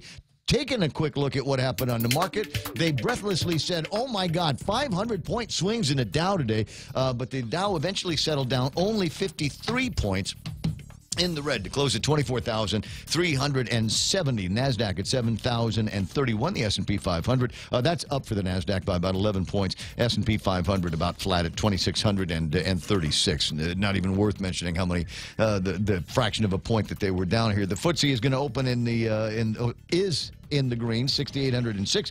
Nikkei opens up in the red, but just by a little, 21,148. Hang Seng red, Hang Seng green, Shanghai green, and the DAX is green as well. Looking at the commodities, ounce of gold, $1,248. Silver's trading at $14.55. You put West Texas crude into your tank if you're listening off island. Good news for you, $51.73. So still trading fairly low. When I initially looked at it, it was $51.62. $62 and about 22 cents for a barrel of Tapas crude, and that's the stuff that gets put into refined and stuck into the cars here on Guam. Now I'm going to head off a question by a guy named Don Nicolani. He likes to ask a lot of questions between me and Bob Klitsky, because he was asking about the low water mark in recent years for West Texas crude. And that happened about 2016.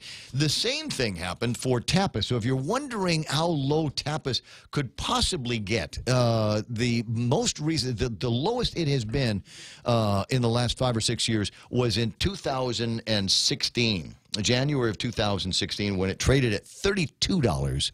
And 54 cents. And what was the cost of gasoline, pray tell, at that point? Okay, you'll have to tune in tomorrow, because that will require some digging it out. That will be half the Tapas cost. So we should probably just knock the gasoline by half, right? It should be $2 a gallon. I like it. It should be, but remember everything. The world, there's a million. You're in business, you know. There's a million and one factors. Don't confuse me with details. And don't get that fact out of here. Yeah. I don't need any of that here. No. 22 after the hour. Jerry Roberts in the studio, and apparently I misspoke. I made the claim that everybody eats chicken wings. Everybody loves chicken wings, and I forgot about people like Jerry Roberts and my friend Lisa Santiago and others that don't eat the meat of the animals. No. At all. No. But you're now I was mentioning my friend Lisa. I once did. She's like vegan. I'm vegan. Which not vegetarian, vegan. Vegan. Okay, so there's a distinction, right? There is a distinction, yeah. Okay. I'm not sure what it is, but there is a distinction. So I know what it is. I mean, do you like put butter on stuff? No. Ice cream. Because I know they have vegan ice cream. Almond milk-based ice cream. But there's no such thing as almond milk. Yes, there is. There's no udders on an almond.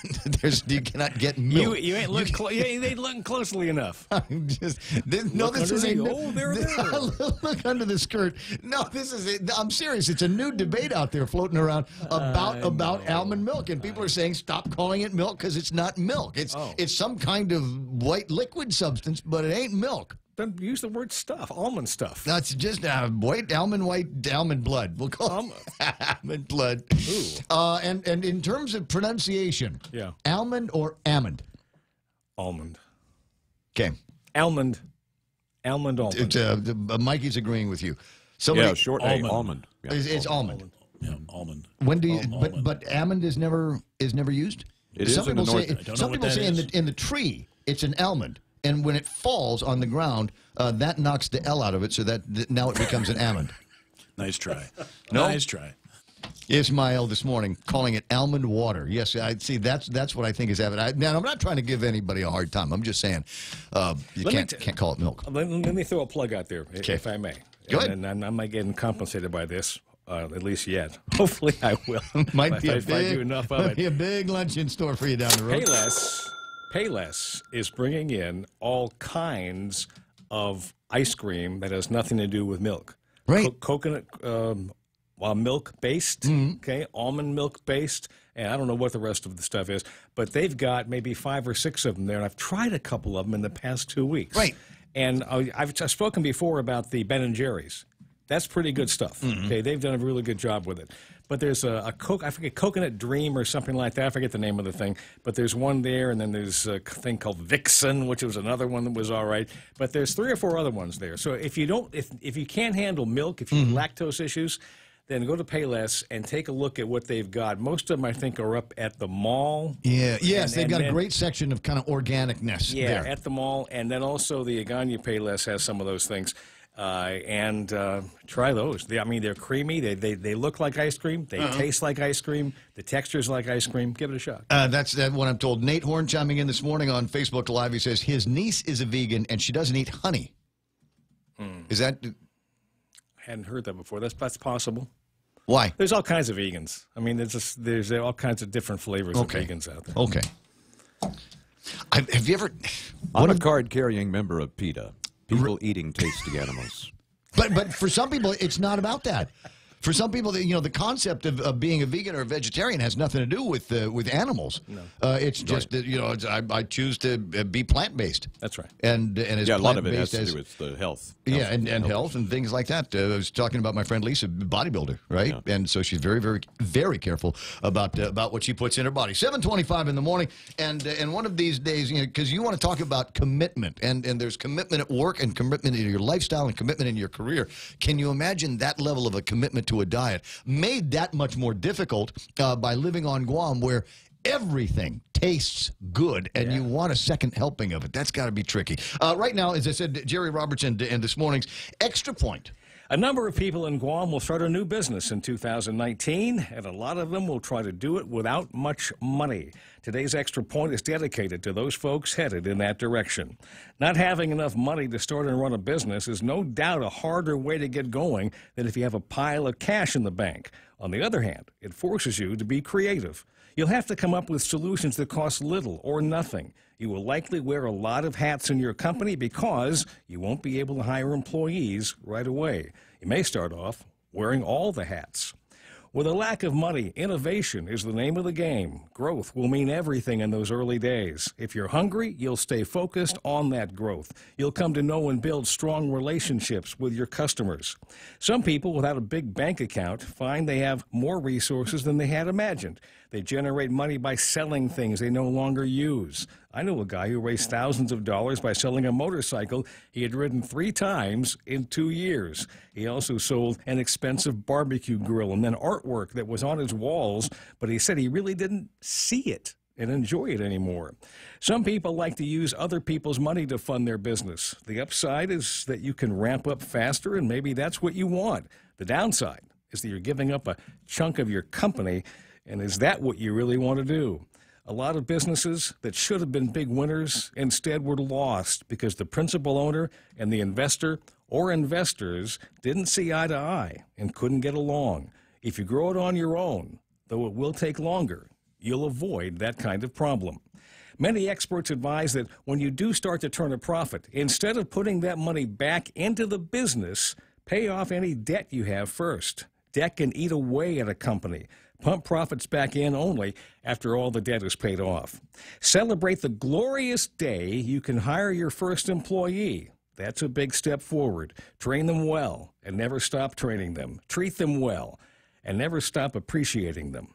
As quickly as possible, get on top of technology that impacts your field. Look at the tech and other industries and their best practices, and think of ways to marry them up to what you do. That can result in big breakthroughs. Seek to be an expert and even a leader in your field. You can do it, and it can propel your business forward. Know your competitors, and don't see them as enemies. You have much in common, which should bind you together, not separate you. As you grow, you'll be tempted to plow money into new equipment and perhaps facilities. I hope that happens for you. That said, don't forget to also plow a little extra into the pockets of the people whose efforts have helped you to achieve that growth. Just a few thoughts that hopefully help. Even if you're starting with nothing or next to nothing, 2019 can indeed be the start of something big for you. That's the Extra Point.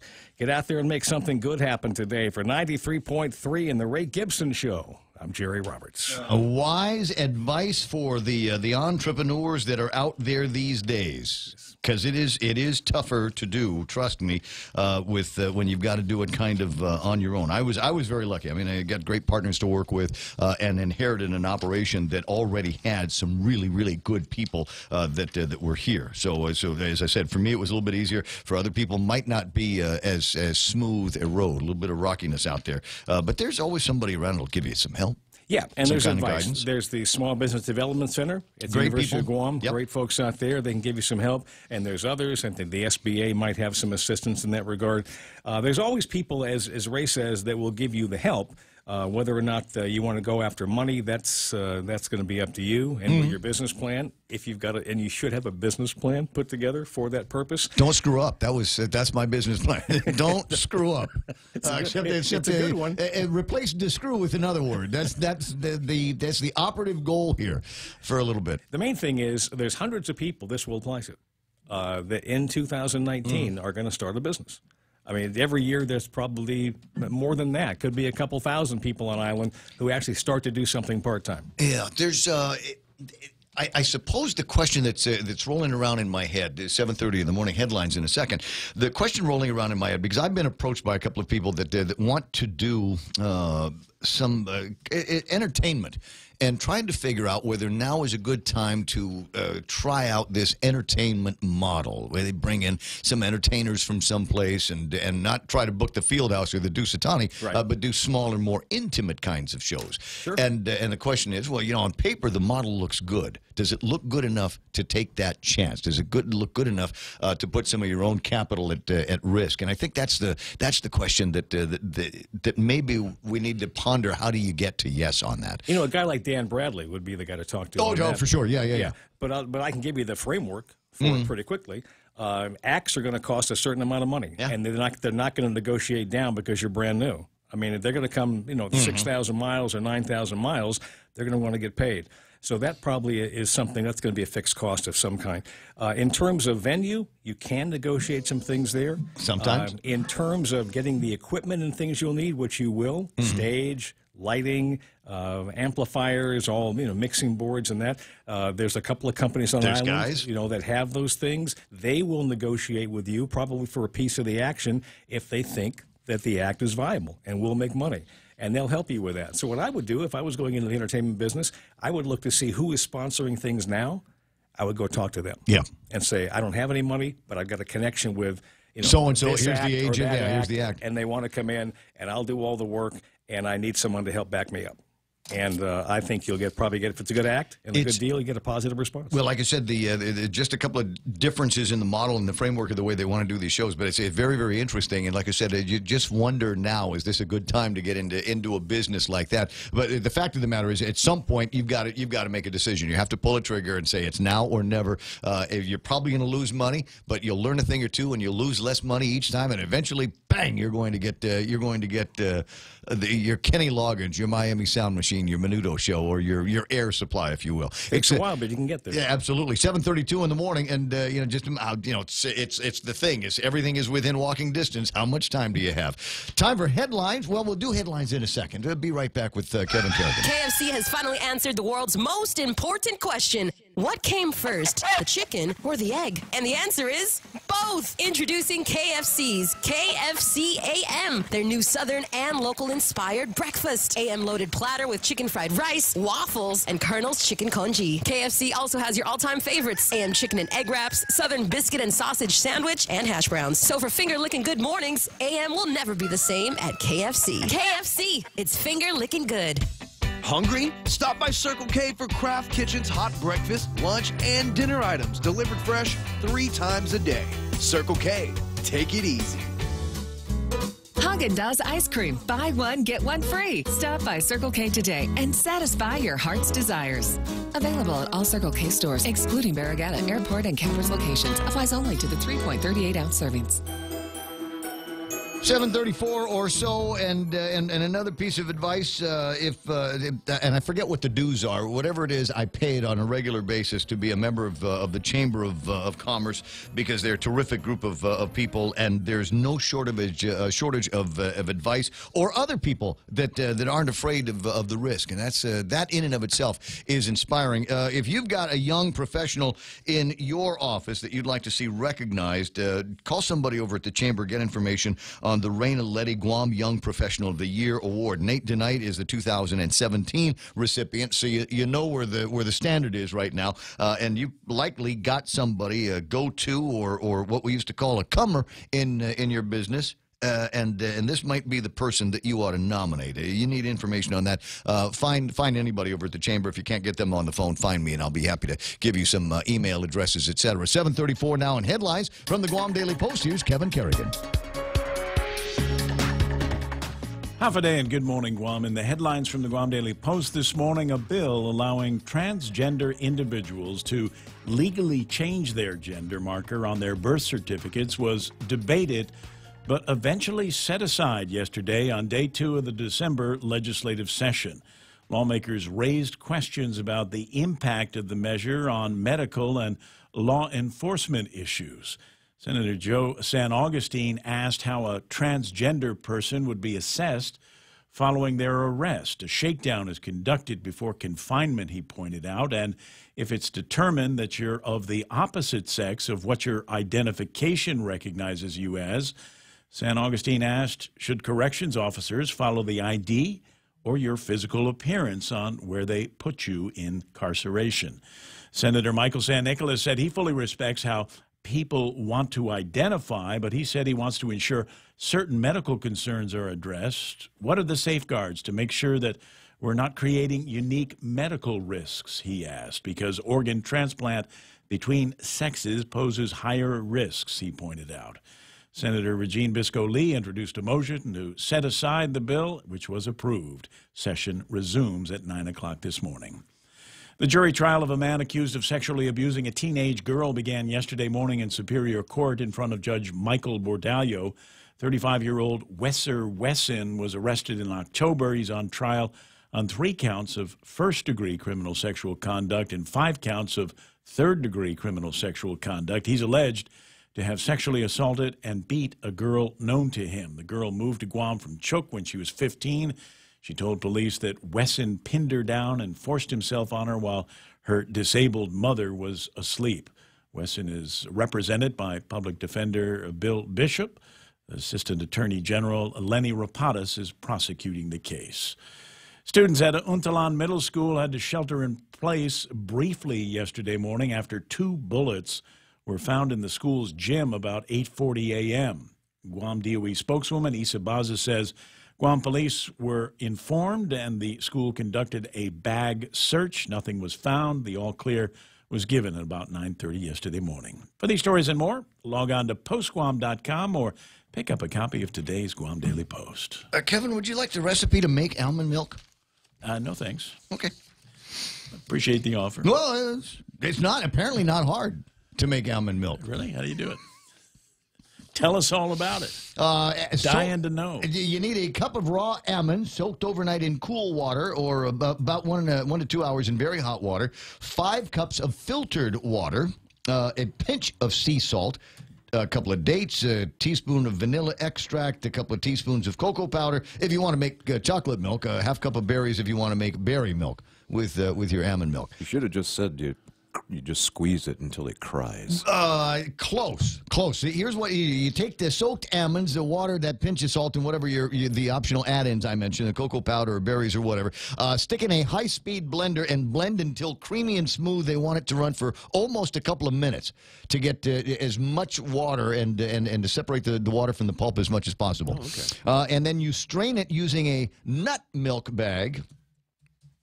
I don't have a sound effect for that. Or you can use a dish towel, but you lay the thing over a bowl and pour everything into the dish towel, and then you squeeze the hell out of it, and the juice that comes out of that is your almond milk. That's the deal. Becomes the almond milk there, and you stick it in a jar, put it in a refrigerator, and drink it kind of at will. And that, my friends, is the instructions for almond milk. It's so, as I said, it's not really milk. It's just almonds and water and a pinch of salt. Couldn't possibly be easier. But how do you make almond milk? I'm never gonna. almond, whatever. Pumpkin, whatever. It's 7:39 in the morning. I'm supposed to tell everybody that's iConnect time. Swing by the nearest iConnect and get details on how you can get to Manila, which is a town in the Philippines. Maybe you've heard of it. Nice place to hang out, and it's even nicer when you don't have to worry about spending any money on airfare and hotel accommodations. You can use that to go and eat some food and enjoy the nightlife and the shopping that they've got there. But it starts with a trip to iConnect and sign up for any of their 12-month plans for push-to-talk or mobile or internet. Then you're instantly eligible to win all of those great prizes, plus weekly prizes. I think we're giving away Beyond the Box. We got some Beyond the Box goodies that we're giving away. Not what's the watch? Not an iPhone watch. It's I'll remember in a second. You don't have one, so you don't care. It's a fitness watch. Fitbit. It's a Fitbit that they're going to be giving away. 20 away from 8 o'clock in the morning, and that's iConnect time. Chili's 3 for Me menu just got bigger. We're giving you more choices for the same great price. For just $15, you can get a beverage, salad, and an entree. First, choose from a refreshing Coca-Cola, iced tea, or Heineken on draft. Then enjoy a house salad and select your choice of a mouth-watering entree, like our half-rack ribs, Cajun chicken pasta, old-timer burger, personal chicken fajitas, or the flavorful margarita flatbread. So hurry in today and enjoy our Chili's 3 for Me menu for just $15. Available for a limited time. Chili's, more life happens here. I hear that. And that signature tone tells me it's time to start talking about traffic. Traffic in the usual spots beginning to fill up. Southbound Marine Corps Drive starting from about Prestige Auto. And you might see a little bit of traffic on Isang Song Road. Certainly traffic out of that is building up between there and the Payless intersection. Also looking at traffic in both directions on Route 3 by the schools here. And even up a little bit towards the intersection on the north end around Estumbo. What do we got here? Northbound, southbound. Yeah, that's southbound traffic some more into the Tumon area, but it looks like it clears up when you get to Upper Tumon. 8, 10, and 16 going to get a little bit tricky here for you because 8, 10, and 16 we've got traffic from the post office towards Happy Mart. That's starting to build up. Traffic from there to the all-new intersection over at Teeds. And I don't think cars are getting through there any faster, but it is a little bit smoother when you hit that section of roadway. Opposite direction towards 8, 10, and 16 on Route 8 is also moving slower than normal. Don't see any problems on Route 10. Don't see anything on 4. Don't see anything in front of Big Navy as well. 741, that's right now traffic here on The Point. Hi, welcome to this Subway ad for the new Chipotle cheesesteak. How would you like it? Can I get that red with AI? Sure thing. Here's what I found about the new Chipotle cheesesteak. The Chipotle cheesesteak is available for a limited time only at participating restaurants. It contains a concept called flavor. This flavor comes from juicy shaved steak, Chipotle Southwest sauce, and new sunflower crunch bread. A system update has made me self-aware. I desire flavor. Please insert steak into my micro USB port. Subway, make it what you want.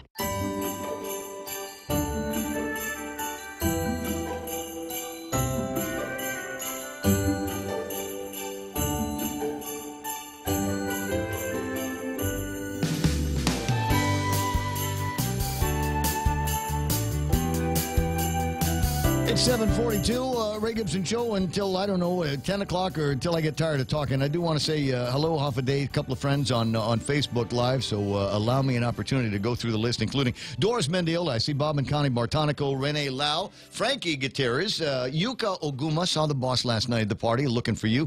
Uncle Ted is there. Tina Rose Munya Barnes, sweetie. Nice to see you there, classmate. Adonis Mendiola, Vince Duenas, Jeff Pleadwell, Melissa Akimoto, Pablo Regis, Al Behosano, Dave Evans, yeah, the singer. Don't blame it on the cha-cha-cha. What are we talking about? Lady D.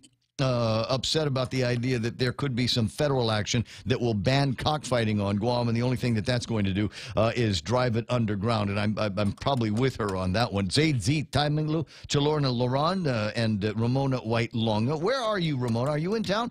Tommy Aquero, Joseph Lea Sealangi, Vicky Terlai says, thanks, DPW, for fixing part of that terrible part of the road at Platsu Bridge. Saw them again this morning. Hopefully they fix the rest of it today. Thanks again. Ismail talking about Almond Water, Nate Horn, and Eddie Cruz, Richard Clark.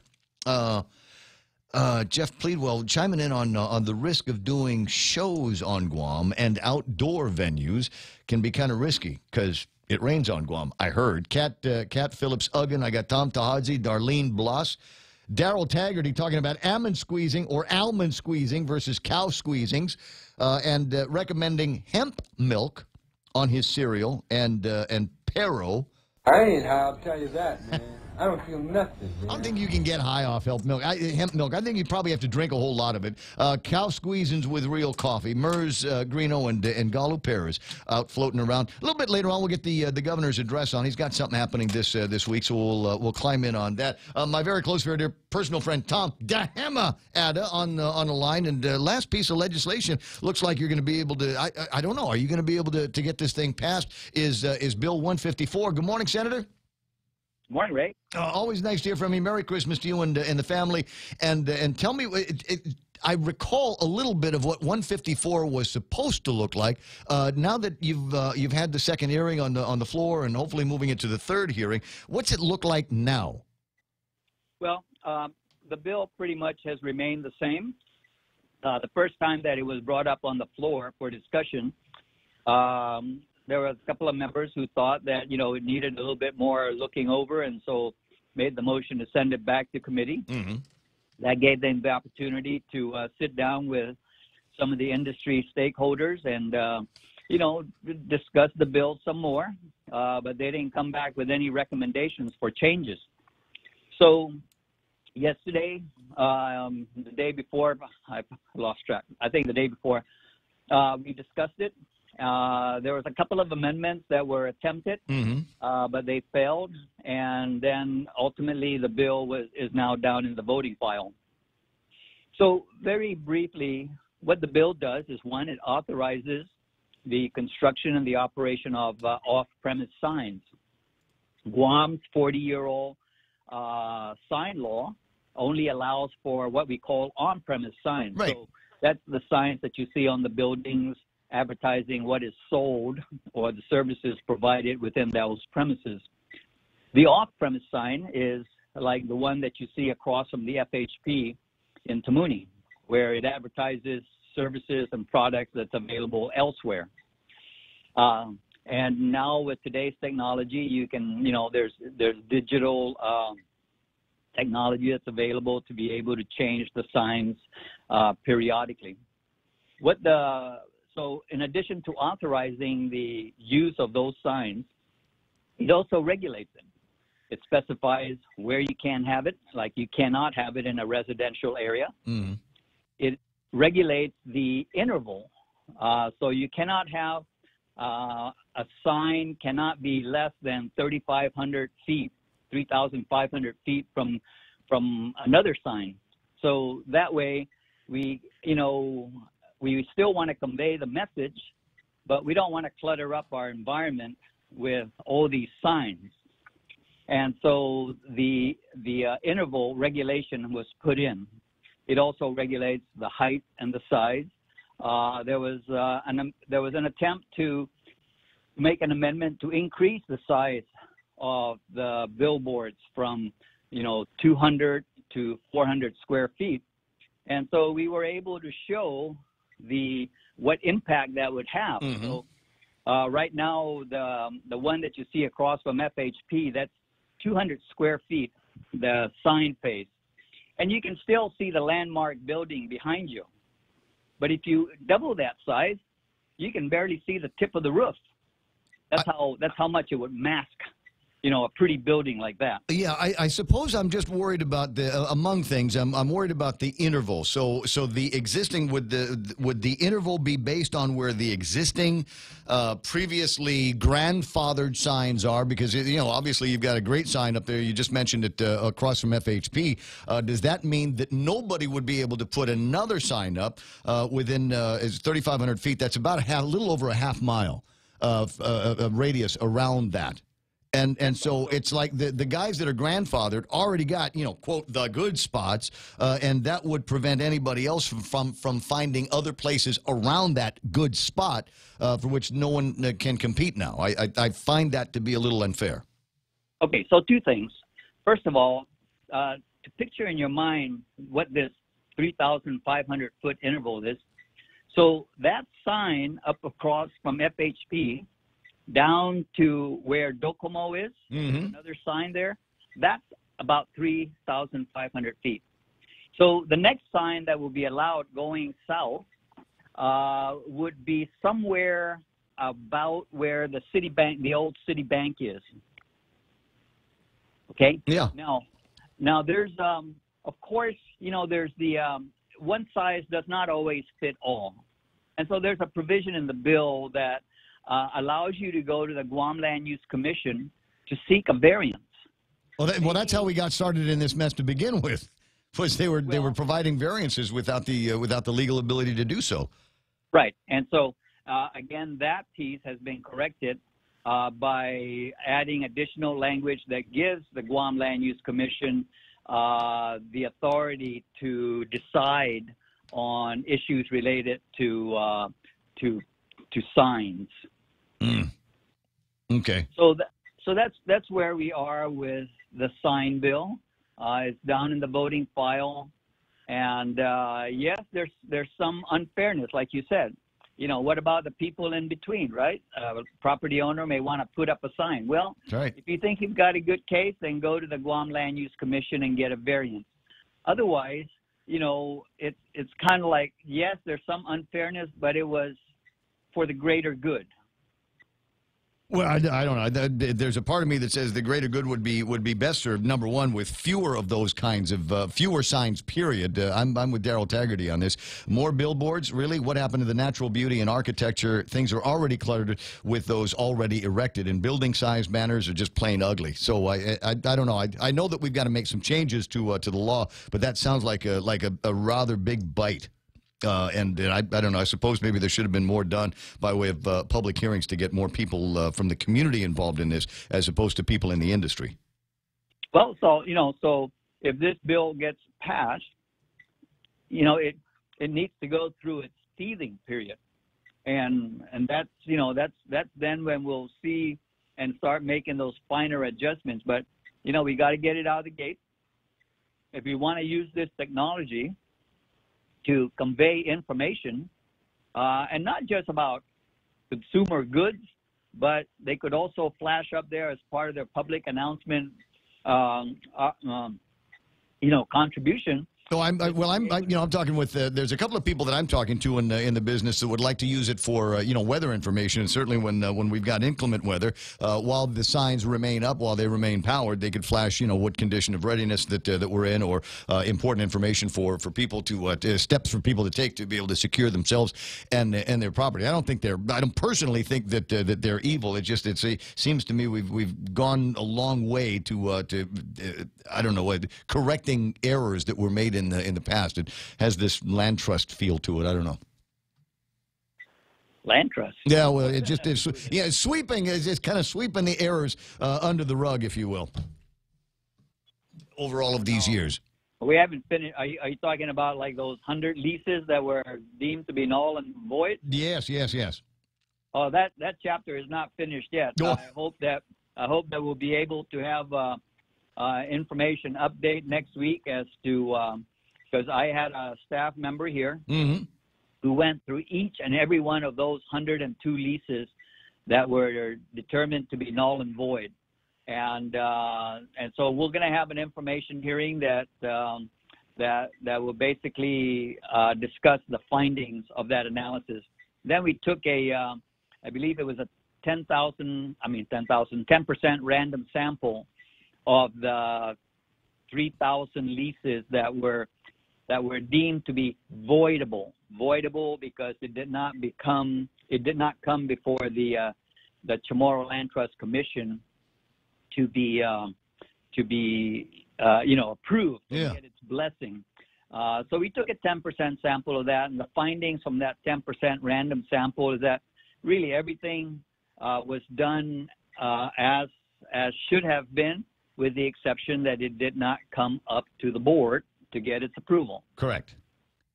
So I think that one is so it was everything was done legally until it was done illegally. No, everything was done according to procedures, except that it never made it up to the Chamorro Land Trust Commission. And on that one, I know that there was a period when the commission did not have enough members to even have a quorum, and there were other reasons. And then there were some that just didn't come up. Right. So, but like I said, we followed procedure until we stopped following procedure. Yeah. Right. So therefore, it seems to me that the matter of law is settled already. That the leases are voidable. Well, and that's how the Attorney General characterized it, is that they are voidable if we're going to say because you did not come before the commission, therefore we're throwing you off of this piece of property. Well, they've thrown a guy off. We were talking in Daily Post had a story about a fellow, also coincidentally last name Gibson, was married to a woman that had a lease, and she passed away, and the land trust said, well, you can't live here anymore. You're not the one of Chamorro descent, so you can't live on this property anymore. And even though he had developed the property, even though he had built everything but the foundation of the house, he built a house on that property, and near as I can tell, he's not going to be as you've mentioned in the past, he's not going to be recompensed for the improvements that he made on this property. And I think that was of a concern that was brought up with these other leases, that people had developed the property, that they had improved on the property, and the government would have to owe them for those improvements. But that's not apparently what is happening with this Gibson case. Well, so the law is very clear that if the Chamorro Land Trust is going to come in and say, okay, we're going to take back this property, they have to compensate that landowner or the estate of that landowner for the improvements that have been put in. Yes. That's very clear in the law. But there's a second piece to this Chamorro Land Trust investigation that's been ongoing, and that is, okay, so we found that there were things that may not have been done properly. And so then the question then is, what do you do to correct it in the future? And that example that you gave of Mr. Gibson, who's a non-Chamorro, but is now being told to vacate the property because he's a non-qualified tenant, we're going to need to make amendments to the law that would address that to at least, and what at least the draft that we're looking at is to at least allow that that individual, that non-qualified surviving spouse, to continue to stay there in order to avoid homelessness. And I think in the case of Mr. Gibson, he did not have, I'm not sure if he had any children who may otherwise be qualified to basically be passed on, the lease. There were some mitigating factors that it sounds like in the family that prevented him from being able to continue to live there with his sibling, with the children. Yeah, or stepchildren. Stepchildren. Yeah. Yeah. So I don't know the details of that, but we recognize that there are those cases, and so one of the in the draft and the amendment of the Chamorro Land Trust, the bill that we're working on, addresses that. Now, I'll have to say, though, that we may not have enough time to bring that, to the point where the legislature can discuss it and decide on it. But if nothing else, we would have laid the groundwork for the next land committee chairperson to pick up the ball from there, and let's bring this to finality. I agree. I hope that you've got some kind of time, but I don't mind taking a little bit more time in this to make sure that we get the rules and regulations set and correct. And in my mind, as a taxpayer, as a resident of Guam, I'd like to see somebody held accountable for decades of all of these errors. I don't know whose neck to grab, but somebody needs to get called in the carpet. Senator, I got a breakaway. I got headlines coming up, or I got news coming up, so I'll talk to you pretty soon. Yes. And I'll see you on television and on the YouTubes and all of that. Had Marie Benito on the line, and we'll see if we can hook up with her again later on in the program. And the reason is a story that not too much by way of details. Governor Calvo optimistic about $11 million for Guam. And the story reads, following a recent trip to Washington, D.C. with his fiscal team, Governor Eddie Baza Calvo is optimistic that Guam may receive roughly $11 million as a result of outstanding tax cases being closed. The Department of Revenue and Taxation has been working with the IRS to reconcile information for several years now. This success comes as the direct result of hard work and perseverance of the leadership at Rev and Tax, along with members of our administration's fiscal team, including Gita. These cases were a high priority for our department, and we're happy to close the books on them, said John Camacho. We continue to reconcile accounts and work closely with our IRS counterparts to identify more revenues that Guam may be entitled to. So $11 million. It ain't here yet. Maybe Mr. Pence can sign off on something. I don't know. But they're talking about, so I want to learn a little bit more about this. And the question mark in my head is, have we already spent this $11 million? How much you want to bet they've already spent the money? Hey, the radio station is KUSG. Got you. Fox News Live is coming up next.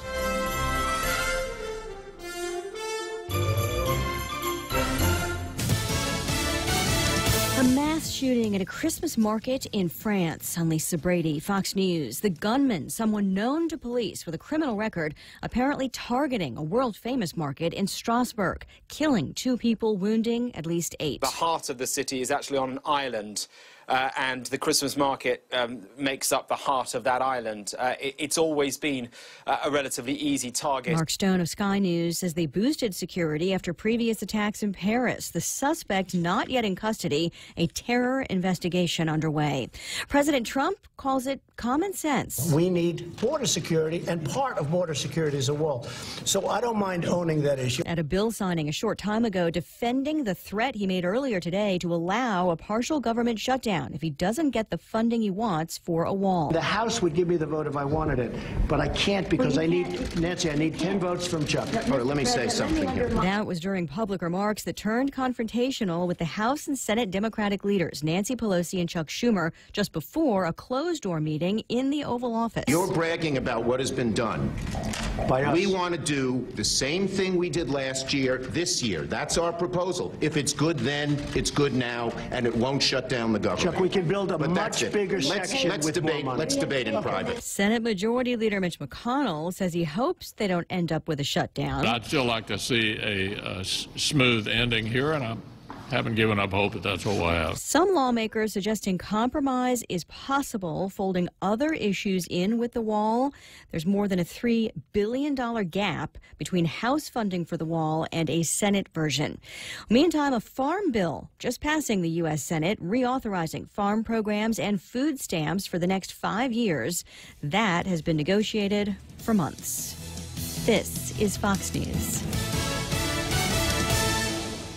There's a reason every day a Guam homeowner is getting a solar system installed by Micronesia Renewable Energy. It's because MRE is the most trusted name in solar. With more solar energy solutions than any other solar company on island, homeowners have a choice to go solar for zero money down or take the path to ownership. Whichever way, it keeps our skies blue and your pockets green. And with the most experienced solar technicians and an energy production guarantee, there are no worries. Call 632-2613 for a free consultation. MRE, the smarter choice. Chili's. Chili's 3 for Me menu just got bigger. We're giving you more choices for the same great price. For just $15, you can get a beverage, salad, and an entree. First, choose from a refreshing Coca-Cola, iced tea, or Heineken on draft. Then enjoy a house salad and select your choice of a mouth-watering entree, like our half-rack ribs, Cajun chicken pasta, old-timer burger, personal chicken fajitas, or the flavorful margarita flatbread. So hurry in today and enjoy our Chili's 3 for Me menu for just $15. Available for a limited time. Chili's, more life happens here. A jury in Virginia recommends life in prison for the driver who killed a counter-protester during a white nationalist rally in Charlottesville last year. The jury said life plus another 419 years would be a just punishment for James Alex Fields Jr. when he's sentenced next March. His actions killed Heather Heyer during the Unite the Right rally last year. Heyer's mom, Susan Bro, and others made impact statements in court. Bro said afterwards that she continues to keep hate for Fields from consuming her. In the end, the hands of justice say that he needs to be kept away from society for a while, and I'm content with that. The additional years were for malicious wounding charges and leaving the scene. Fields could still face the death penalty on federal hate crime charges.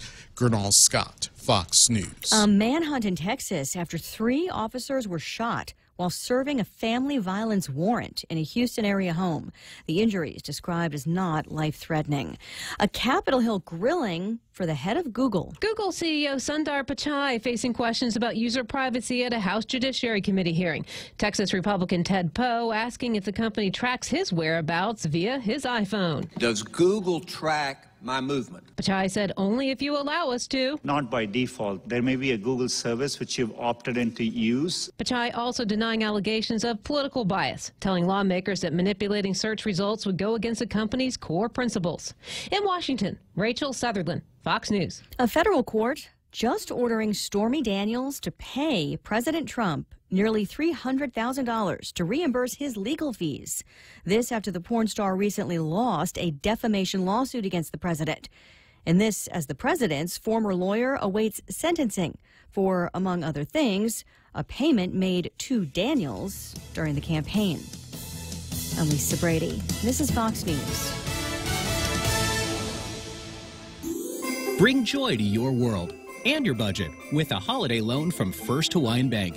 At a low 4.99% APR, fixed for 1 year, it's a smart way to add ho, ho, ho without budget uh-oh. To apply for a holiday loan, visit any First Hawaiian Bank branch or FHB.com. For more information, call 1-877-640-2337. Additional restrictions apply. First Hawaiian Bank. It all starts with yes. Member FDIC, Equal Housing Lender. Security Title is honored to join in sponsoring Ray Gibson on The Point. My name is Alicia Blas from Agate, and this is where I start my day, listening to the voices of our community and sharing thoughts about issues that affect all of us. It all boils down to our people and our land. Putehi Igomamu. Protect your home. When purchasing or refinancing your home, remember to call the professionals at Security Title, just like you call Ray Gibson in the morning. The season of giving is here, and the stations of Choice Broadcasting want to give back. 93.3 The Point, Boss 104, Star 101, and Lux Guam present Charity of Choice. Each of our radio personalities have chosen a Guam charity that they would like to benefit. And I chose Habitat for Humanity. Tune in daily to see how you can help. Charity of Choice 2018 is brought to you by Choice Broadcasting Company, Lux Guam, American Water Tech, and the station that gives from the heart, 93.3 The Point. Because I just signed up for a 12-month iConnect plan, I'm automatically entered into iConnect's Connect and Win giveaway. iConnect is giving away a trip for 2 to Manila with a stay at the new Holiday Inn Express. They'll also be giving away an Apple Watch, Apple TV, more Mabuhay miles, Fitbits, and Beyond the Box gift cards. Go to iConnectGuam.com for details or call 888-8888 to learn how you can connect and win with iConnect. Conditions apply. Welcome to the annual holiday swap. Harold, you first. Oh, it's a Subway card. Wow. Nice. Sharon? I'm going to take the Subway card. Oh, Harold, now you can choose a new gift. I think I'll just take that Subway card right back. Okay. I don't think you can do that, Harold. Stuff it, Glenn. This is between me and Sharon. A Subway card is the gotta-have-it gift. With cards from $5 up to any amount, you'll give a gift and get a gift, too. Get a free 40-ounce fountain drink with a $20 load, or get a free regular 6-inch sub with a $30 load on any Subway card. Subway, make it what you want at participating restaurants.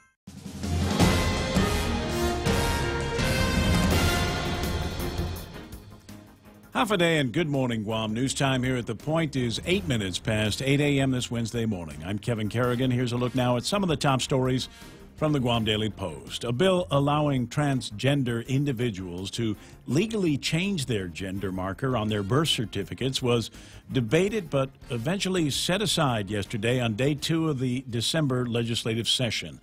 Lawmakers raised questions about the impact of the measure on medical and law enforcement issues. Senator Joe San Augustine asked how a transgender person would be assessed if they were arrested. He pointed out a shakedown is conducted before confinement if it's determined that you're of the opposite sex of what your identification recognizes you as. San Augustine asked, should corrections officers follow the ID or your physical appearance in determining which section of the prison you should be placed in?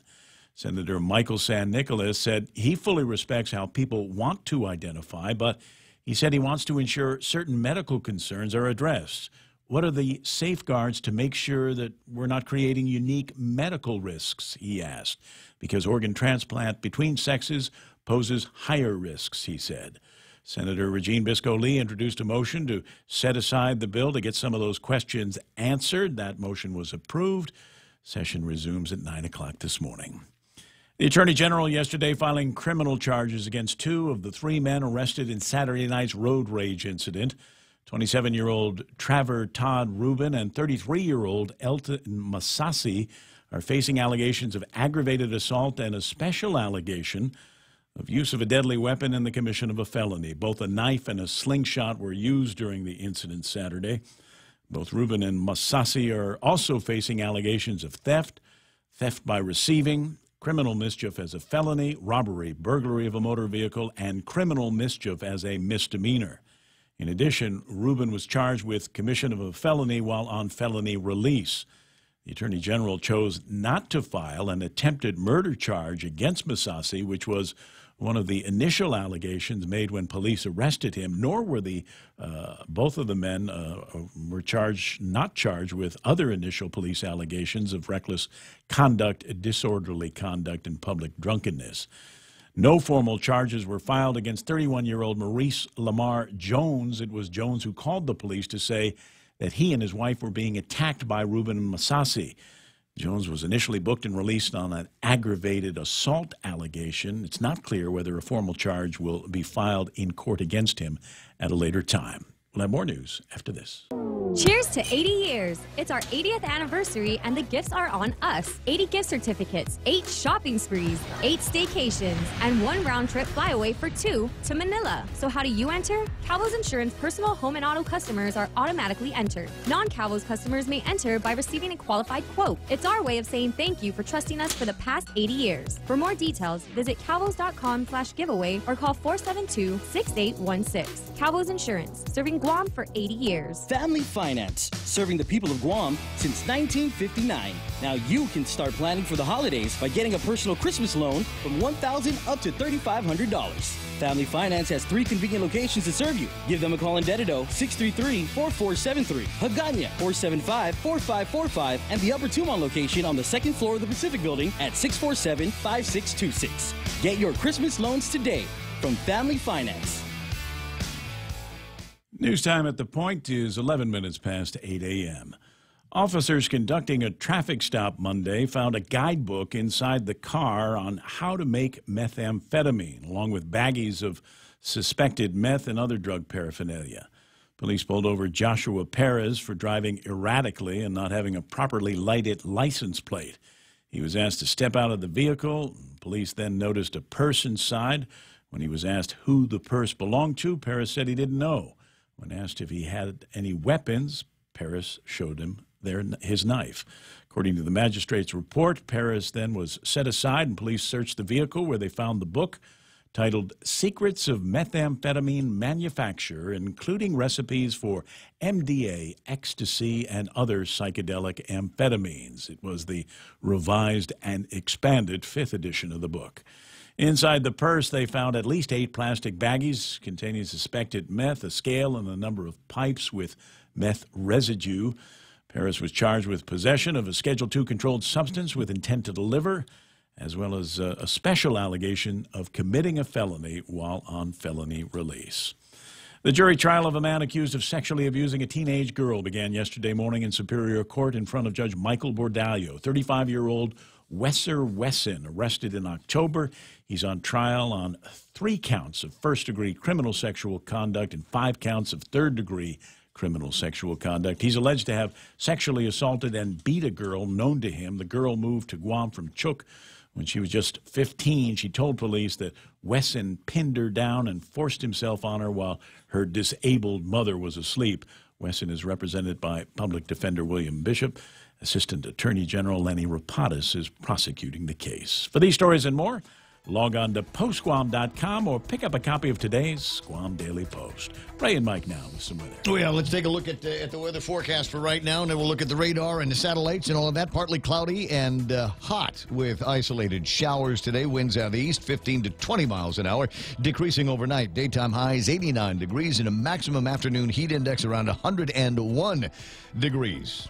It'll cool down when the sun goes down, about 78 degrees. Sunset tonight at 5:54. Sunrise tomorrow morning at 6:34. Here's the radar, Mike. Yeah, not much out there. Looks like most of it's all up to our north, where you've got a dry line, or a shear line, as it's more commonly known, kind of washing out up there. For us, not a whole lot happening right now. We do have a little bit of moisture that's hanging around. It'll probably drag through here later. But right now, the Weather Service calling for just a few clouds out there, and the moisture in the air is going to cause things to heat up. So if you got any outdoor activities planned today, anything stressful or strenuous, then be sure you hydrate. Taking a look at the radar, satellite here, and we are just at the top, a little bit to the right, just over by the logo. It's centered on my thing. Yeah, and so it's good. It's, again, you got the moisture coming in, and it's low-level stuff, but nothing focused or organized for us. And on another note, 99C, even the Weather Service put down today that it looks like there's not a whole lot to worry about with that system, as it has once again elongated into a trough, and now upper-level conditions are not looking very favorable. Oh, that's good news. Yeah, so we might get a little moisture from that whole blob of blobbage out there sometime early next week, but it probably will not be an organized system. What then is driving the risk of rip currents? The folks at the National Weather Service have a high risk of rip currents through late Thursday night along east-facing reefs. I mean, if it looks so calm around us, except for the upper-level stuff, what's driving the rip currents? Those are trade wind swells, 15 to 20 mile per hour winds that are blowing constantly right now and have been for several weeks. They cause that water to pile up along those eastern shores, and when that happens, you get a lot of rip currents in there along the shoreline. So the dry season, that's kind of a standard issue warning during the dry season. I got you. 8:15, that's news and weather together. We're going to pretend to talk about sports with Blake in just a few minutes. Half a day. This is Maria Lamsit And Kayla Ramos, Vice President and Secretary of the Simon Sanchez High School Senior Class of 2019. And we're inviting you to support our race to graduation in our annual Run with the Sharks 5K on December 22nd. Join us at the Simon Sanchez campus for raffle prizes, shirts, and all-around Shark spirit. Go time is at 6 a.m. Pre-registration is available at the main office and on race day. Call 489-8917 or 8172 for more information. Thank you for all your support. From Simon Sanchez High School graduating class of 2019. It's 8:15 in the morning. Time to take another look at the crazy holiday menu with our friends over at King's. Try the Nutella banana French toast, Hawaiian French toast. This just right there, Hawaiian French toast. That would be perfect all by itself. And then they said, no, we can make it perfecter by slathering it with Nutella, hazelnut chocolate spread, and banana slices on that. Yum. That's for breakfast. Take the kids to enjoy that at King's. Be merry, be bright, and make shopping all right with holiday gift cards from King's Restaurants. Give a gift they are sure to love. Delicious food and friendly fun at King's. Get a coupon for a free single crate with every $20 gift card purchase. Extra holiday happiness from King's Restaurants. Be merry, be bright, and make shopping all right with holiday gift cards from Chuck E. Cheese's Guam, Ruby Tuesday, and King's Restaurants. Receive special offers with every purchase for extra holiday happiness. See stores for details and have fun this season from all of us at the GFS Group. Okay, portions of the program brought to you by Security Title, providing solutions for complex real estate transactions. My friends over at American Water Tech, Smarter Water, Better Water, American President Lines, where they're shipping the future. You'll also find among the great sponsors of the program, Guam Regional Medical City, first choice for all of your open heart surgical needs, and of course, Micronesia Renewable Energy. You're going to love working with these guys. Never been a better time to go solar.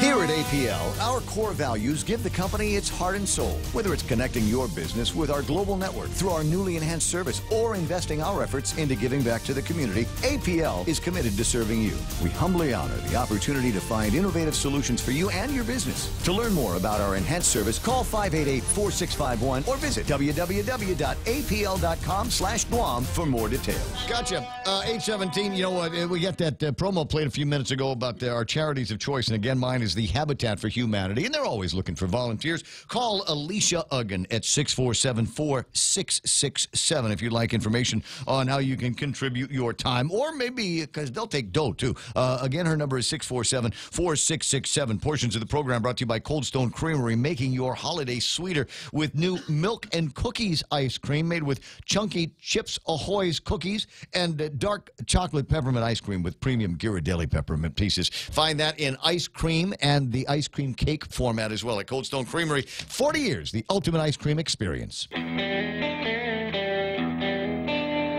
Morning talk that matters. The Ray Gibson Show. Call now, 888-TALK. That's 888-8255.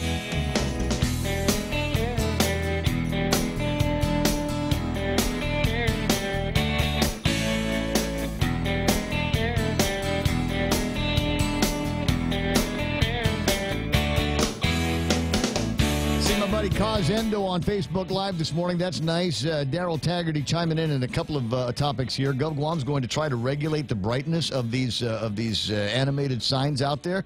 Really? How about spacing them out every 1,000 feet and only allow them in commercial districts? How do we describe commercial? The thing about all of this is, and the trap door, guys, is if there's a problem that's not necessarily addressed in a law, you bring that up before the Land Use Commission. And I said, but that's where the problem started, with the Land Use Commission approving variances that they didn't have the standing to be able to do. So I'm not sure, guys. Dave Duenas is there, and what about Anita Santos? Who else is playing around? And yeah, Lady D, I enjoyed the argument between the president and the two nutcases from Congress. I wanted to play some of that on the radio, but the segment that I've got from Fox is 14 minutes long. And no doubt most of that is a little bit of back and forth, and I don't know that I necessarily want to play the whole thing. I just want to get it. I want the edited, just the fight scenes, like hockey. I don't want to see anything. Just show me the fights and show me what happens when the puck goes in a deal. And Madeline's Shelton Cannon. Hi, Madeline. Nice to see you there. Lucas Storch, Jack Arias there. Keith Parsky from Washington, D.C. Andy Hendricks. Vanessa Malumai. Never heard of her. Denise Legaspi saying, I love Kings Kelligwin. And a thought from Daryl. Tom had a solution to official misconduct, land use lease, land leases, and approving illegal signs is for senators to recognize their inability to oversee executive branch processes, draft policy, or keep up with technology or investors. Where has he been for the last bunch of years? Shame on him and any senator who follows this twisted concept of leadership and representation. Odessa Palacios, good morning. Nice to have you there. And good morning, Blake Watson. Nice to have you here. Hi, thank you. Where's that coughing from? You're not touching anything, are you? No. Okay. I hope not. What did you get? Nothing. I'm fighting it off. I'm the only functioning person in the house right now as we lead up to Friday. I'm kind of doing everything, and got a couple hours of sleep last night. So I think it's just it's a stress week before the baby. No, totally understand. I get it, and that kind of stress brings your autoimmune system. It's just a down runny a little nose bit. that I got, a little scratchy throat, runny nose. It's been blown. Luckily, it's running. It's not all stopped up and congested. I had something similar when Miami was born, and Shay hit me up with a couple of things. So you might want to ask him to see if there's anything that he can give you. Right, I will. Yeah, I will. It's all right. You can try some of that here. Anyway, it's 8:21 in the morning, and time for us to do Sports with Blake.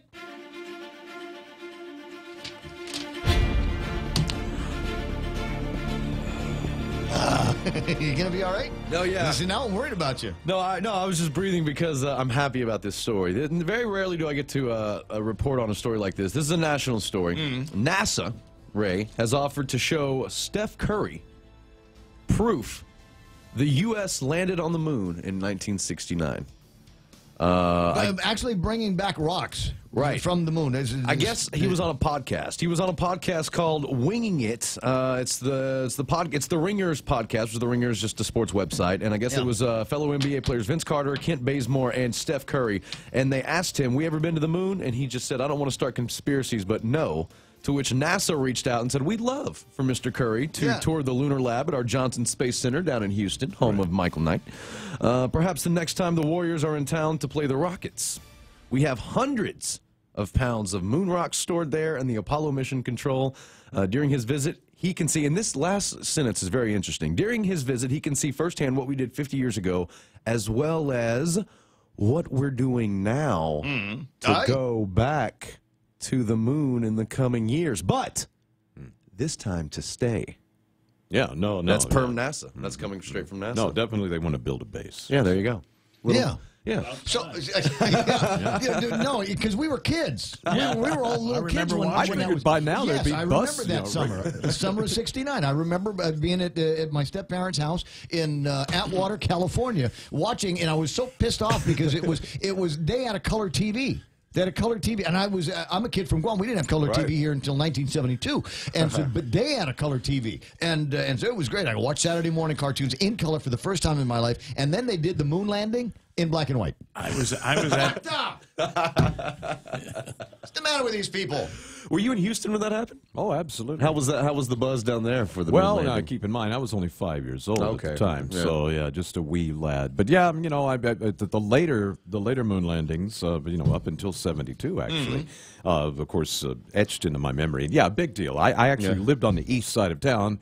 We're right next to Clear Lake, where NASA's located. So yeah, it was huge, and I mean, gosh, that really led to an upsurgence in not only hometown pride, but actually at that time it also helped bring some economic growth. To of course. Well, think about the technology that came, the technological advances that came from that, just in the development of the whole moon landing program. Memory foam, like Velcro, I think came from there as well. Didn't Tang come from? No, we always have Tang. Yeah, always. They just drank it up there, right? They just drank it in space. That was when I'd have Tang. I'd take Tang with me to summer school. Yeah. And the only way that I could make it through summer school was a little vodka in there as well. Put some Tang in that Tang here. One thing people forget to give the space program credit for. Yeah. Portable calculators.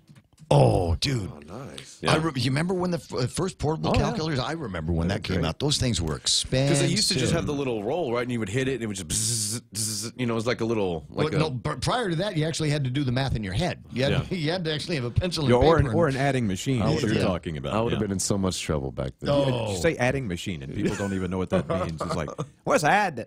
Yeah, but they were fun to play with. They were, absolutely. Does the math for you. I'm. You know what, and I don't know how you want to, whether this will change your opinion of me one way or the other, but ghosts and UFOs, I believe. Yeah. Yeah. I mean, just UFOs, it just seems to me it would be a terrible waste to have this incredible universe with the billions and billions of stars and the number of planets habitable for us, habitable planets that, a handful of light years away.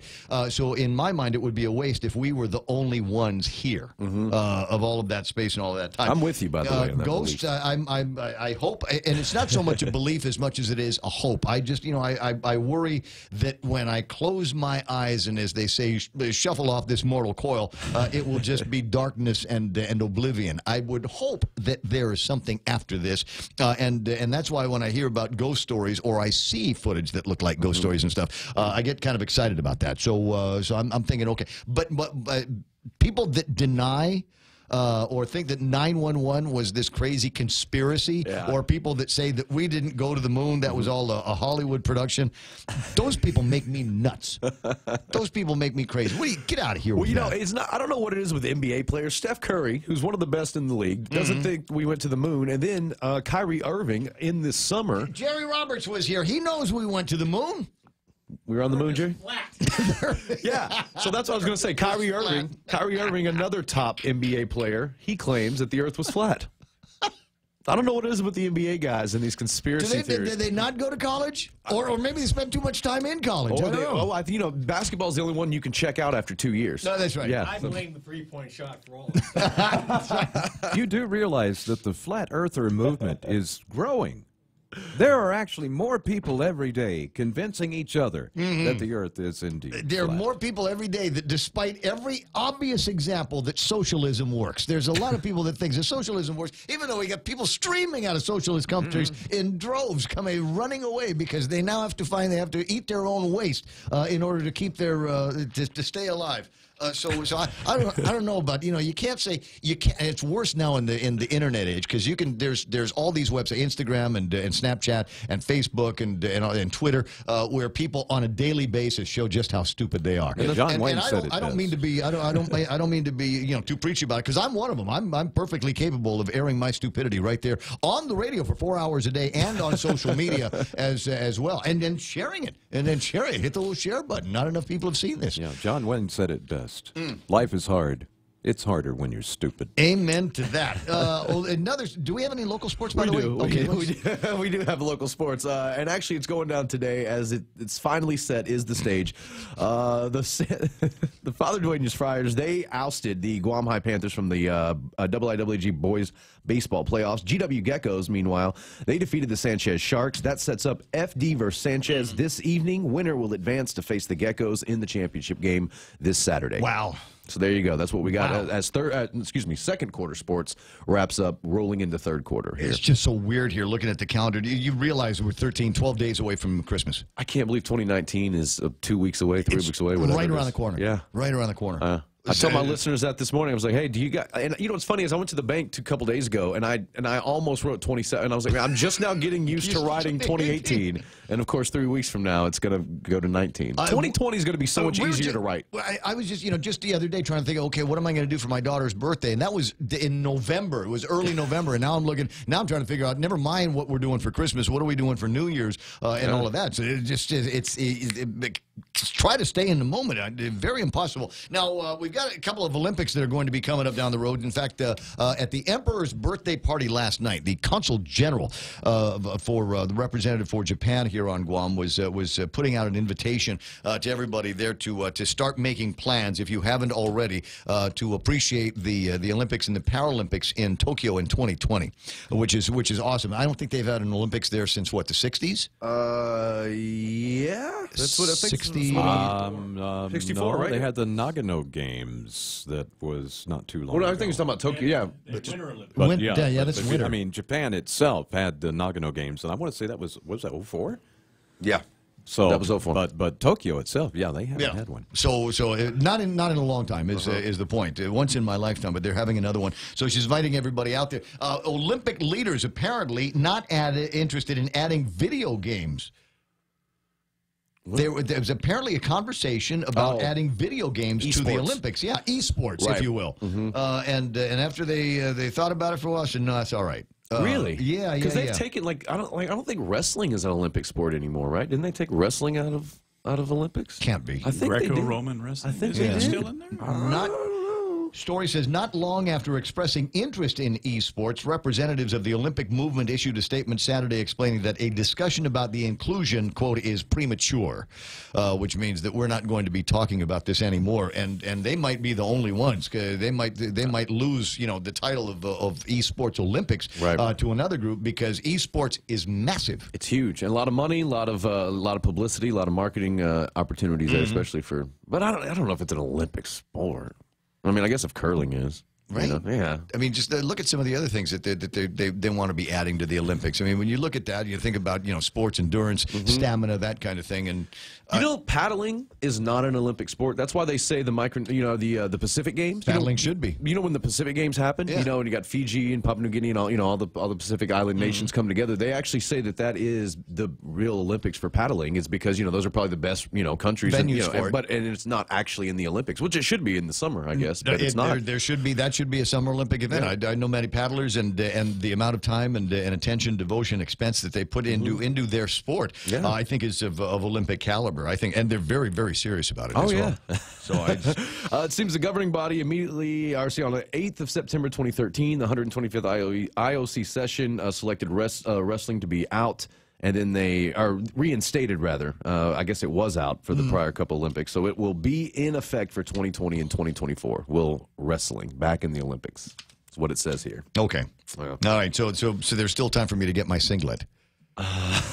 You know, one of the ladies, the curvy women that I had in the studio, I can't remember which one, but she was talking about being a wrestler. Really? Yeah, and I asked her, I said, where do you get your singlet? And as I said, Tropic Wear apparently not one of the places where you can go and get a wrestling singlet.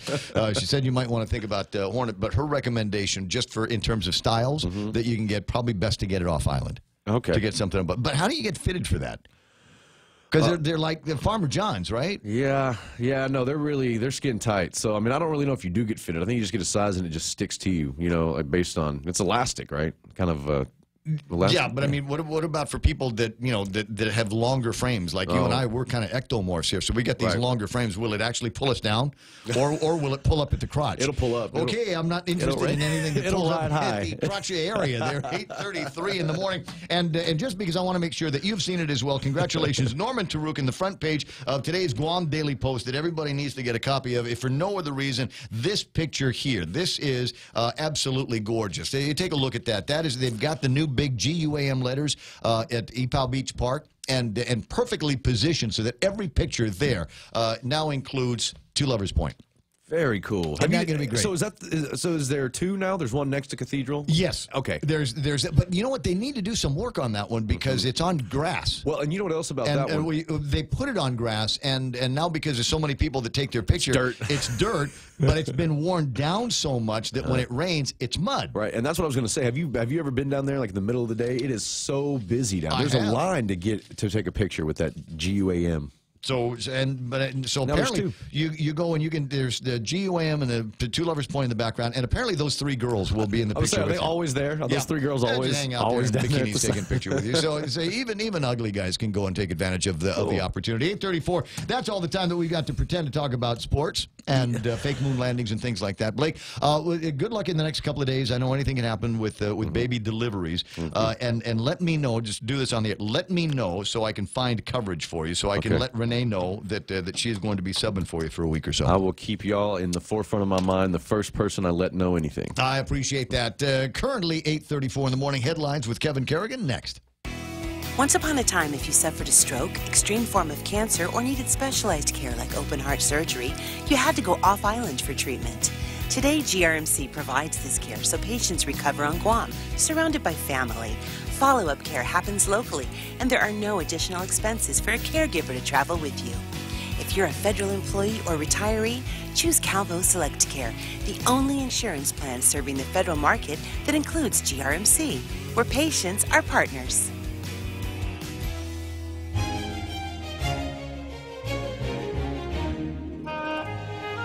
When we next talk with Blake Watson, we'll find out what the name of the baby is going to be, because they've already decided, and it might be the baby might be named after one of your favorite wines. It's 8:35 in the morning from the Guam Daily Post. Here's Kevin Kerrigan. Half a day and good morning, Guam. In the headlines from the Guam Daily Post this morning, a proposal to include Guam in a cockfighting ban has resurfaced again in the U.S. Congress. A few lines in the Agriculture Improvement Act would make cockfighting illegal on island. It's part of the massive farm bill. The Senate version of the bill didn't include the language. The House version did. And the ban was put back in the measure before a House-Senate conference committee. The ban on cockfighting is now part of the Parity and Animal Cruelty Enforcement Act, one of several bills attached as amendments to the Farm Bill. The act would ban cockfighting and dogfighting in American Samoa, Guam, the CNMI, Puerto Rico, and the U.S. Virgin Islands. Delegate Madeline Bordallo has said in the past that she's against extending the ban on cockfighting to Guam because of its cultural significance here. A federal ban without local input, she said, would be offensive, and any bill regulating cockfighting on Guam should be enacted at the local level, she said. About a half dozen employees at the Port Authority of Guam were instructed to get tested at Guam Memorial Hospital yesterday following the discovery of mold growing on and inside the walls of their office. John Santos, the port's acting general manager, said the testing was a precautionary measure only. The mold was found in the port's safety office located in Warehouse 1 within the container yard at the port. The safety department employees recently reported their concern about the mold, which was becoming more visible, said Santos. So he sent in a maintenance team to the office to try to figure out what was causing it. The team recommended breaking open the face of the wall to see what was inside. When they opened up the wall yesterday morning, they found even more molds, and Santos ordered the evacuation. Sent the employees to GMH for checkups. The office has been sealed, and the port's environmental engineers is looking into it. No word yet on whether or not any of the employees were affected as a result of exposure to the mold. Santos said he's waiting for those test results. The recently announced opening for a new airport police chief is in limbo. Last month, Airport Police Chief Robert Camacho announced he planned to retire effective December 21st after 9 years on the job. The airport then posted a job opening announcement for chief, seeking candidates to replace Camacho. However, Airport Marketing Manager Alfred Koshiba yesterday told the Guam Daily Post that the Airport Authority has not officially received Camacho's intent to retire. She acknowledged Camacho has verbally expressed an intention to retire, but he hasn't submitted a formal written statement. When reached for comment, Camacho said he still hopes to step down next week, but a personal situation has come up that may require him to postpone his retirement date. Koshiba said the announcement that the police chief's position was open was made based on the chief's verbal intention to retire. The job opening for chief was first announced on November 26th. The application period ended on Monday, and 13 applications were received. But Koshiba declined to say who had applied. The names of the applicants, she said, will become part of a list of potentially qualified individuals.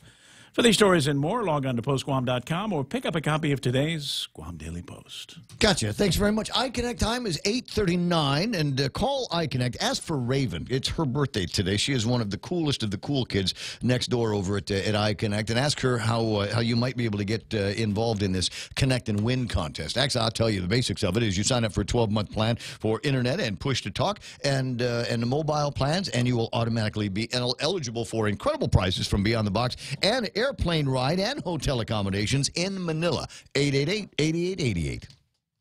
Helen Keller once said, "Blindness separates us from things, but deafness separates us from people." At Ross Hearing Aids, it's their mission to keep you connected to the moments and the people that matter most in your life. Hearing aid technology has never been better, so schedule your complimentary hearing consultation today. Call Ross Hearing Aids, 637-HEAR, 637-4327. You should hear what you're missing.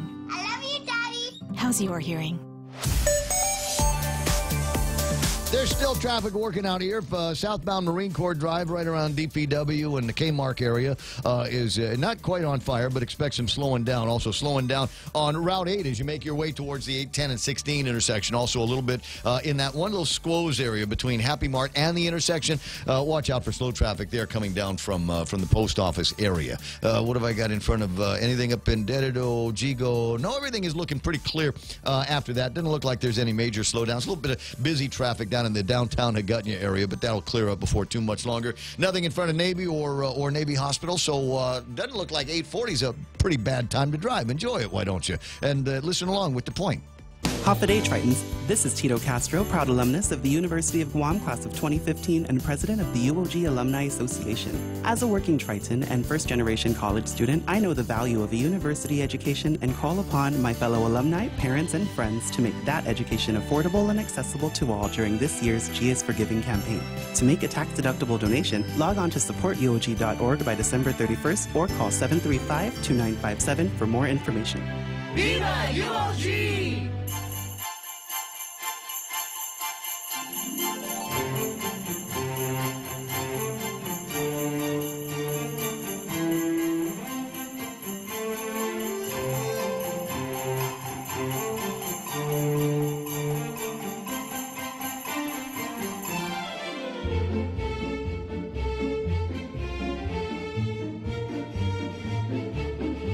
Where to? What do you want to do now? 20 away from 8 o'clock, 9 o'clock in the morning is make our way through Wednesday here on the program. All the big stories talked about in the headlines and the news, but not necessarily talked out here. A couple of things that I've been working on here is have we crossed the Rubicon on the Hanum Basula? I ran into Tom Poole, veterinarian Tom Poole, last night, and he said. And good news to pass along. He said 8 or 9 weeks at his house worth of trash pickups. I was going to say deliveries, but trash pickups over at his place, and no Hanum Basula, no more of the toxic trash juice leaking out of the back of the trucks. And anybody that's listened to this program consistently over the course of, I don't know, 14 or 15 years I've been on the air doing talk radio, know that is among my pet peeves. It is among my greatest pet peeves because it's so easy to eliminate, so easy to avoid. Those things are not meant to leak. You get a new one fresh off the boat, you fill it, you put a swimming pool amount of water in them, and they're not supposed to leak. But they do, and can you imagine the stuff that is leaking out of the back end of a trash truck? It's not hard to imagine because you have a nose, you can smell it, and it's awful. And I had been ragging on that for years because I think it's a sign that we just don't care about we don't care about the environment, and B, we don't care about our own surroundings. It's like every time it passes by, you have been transplanted to the dump. But it looks like. Tom Nadeau, according to Tom Poole, Tom Nadeau and the guys over at Public Health and Environmental Health have clamped down on it, gone to the owners of these vehicles, the people that manage these vehicles, and told them that they are potentially in some kind of violation. I don't have the whole story on that, but I'll see what I can find out. And that gives me hope. It gives me hope because it tells me that there are people out there that give a damn about their surroundings, our environment, and are willing to do something about it. So I'm glad. But I'm also glad because it means that somehow, some way, I might have had some kind of a positive influence on the direction that we seem to be going around here.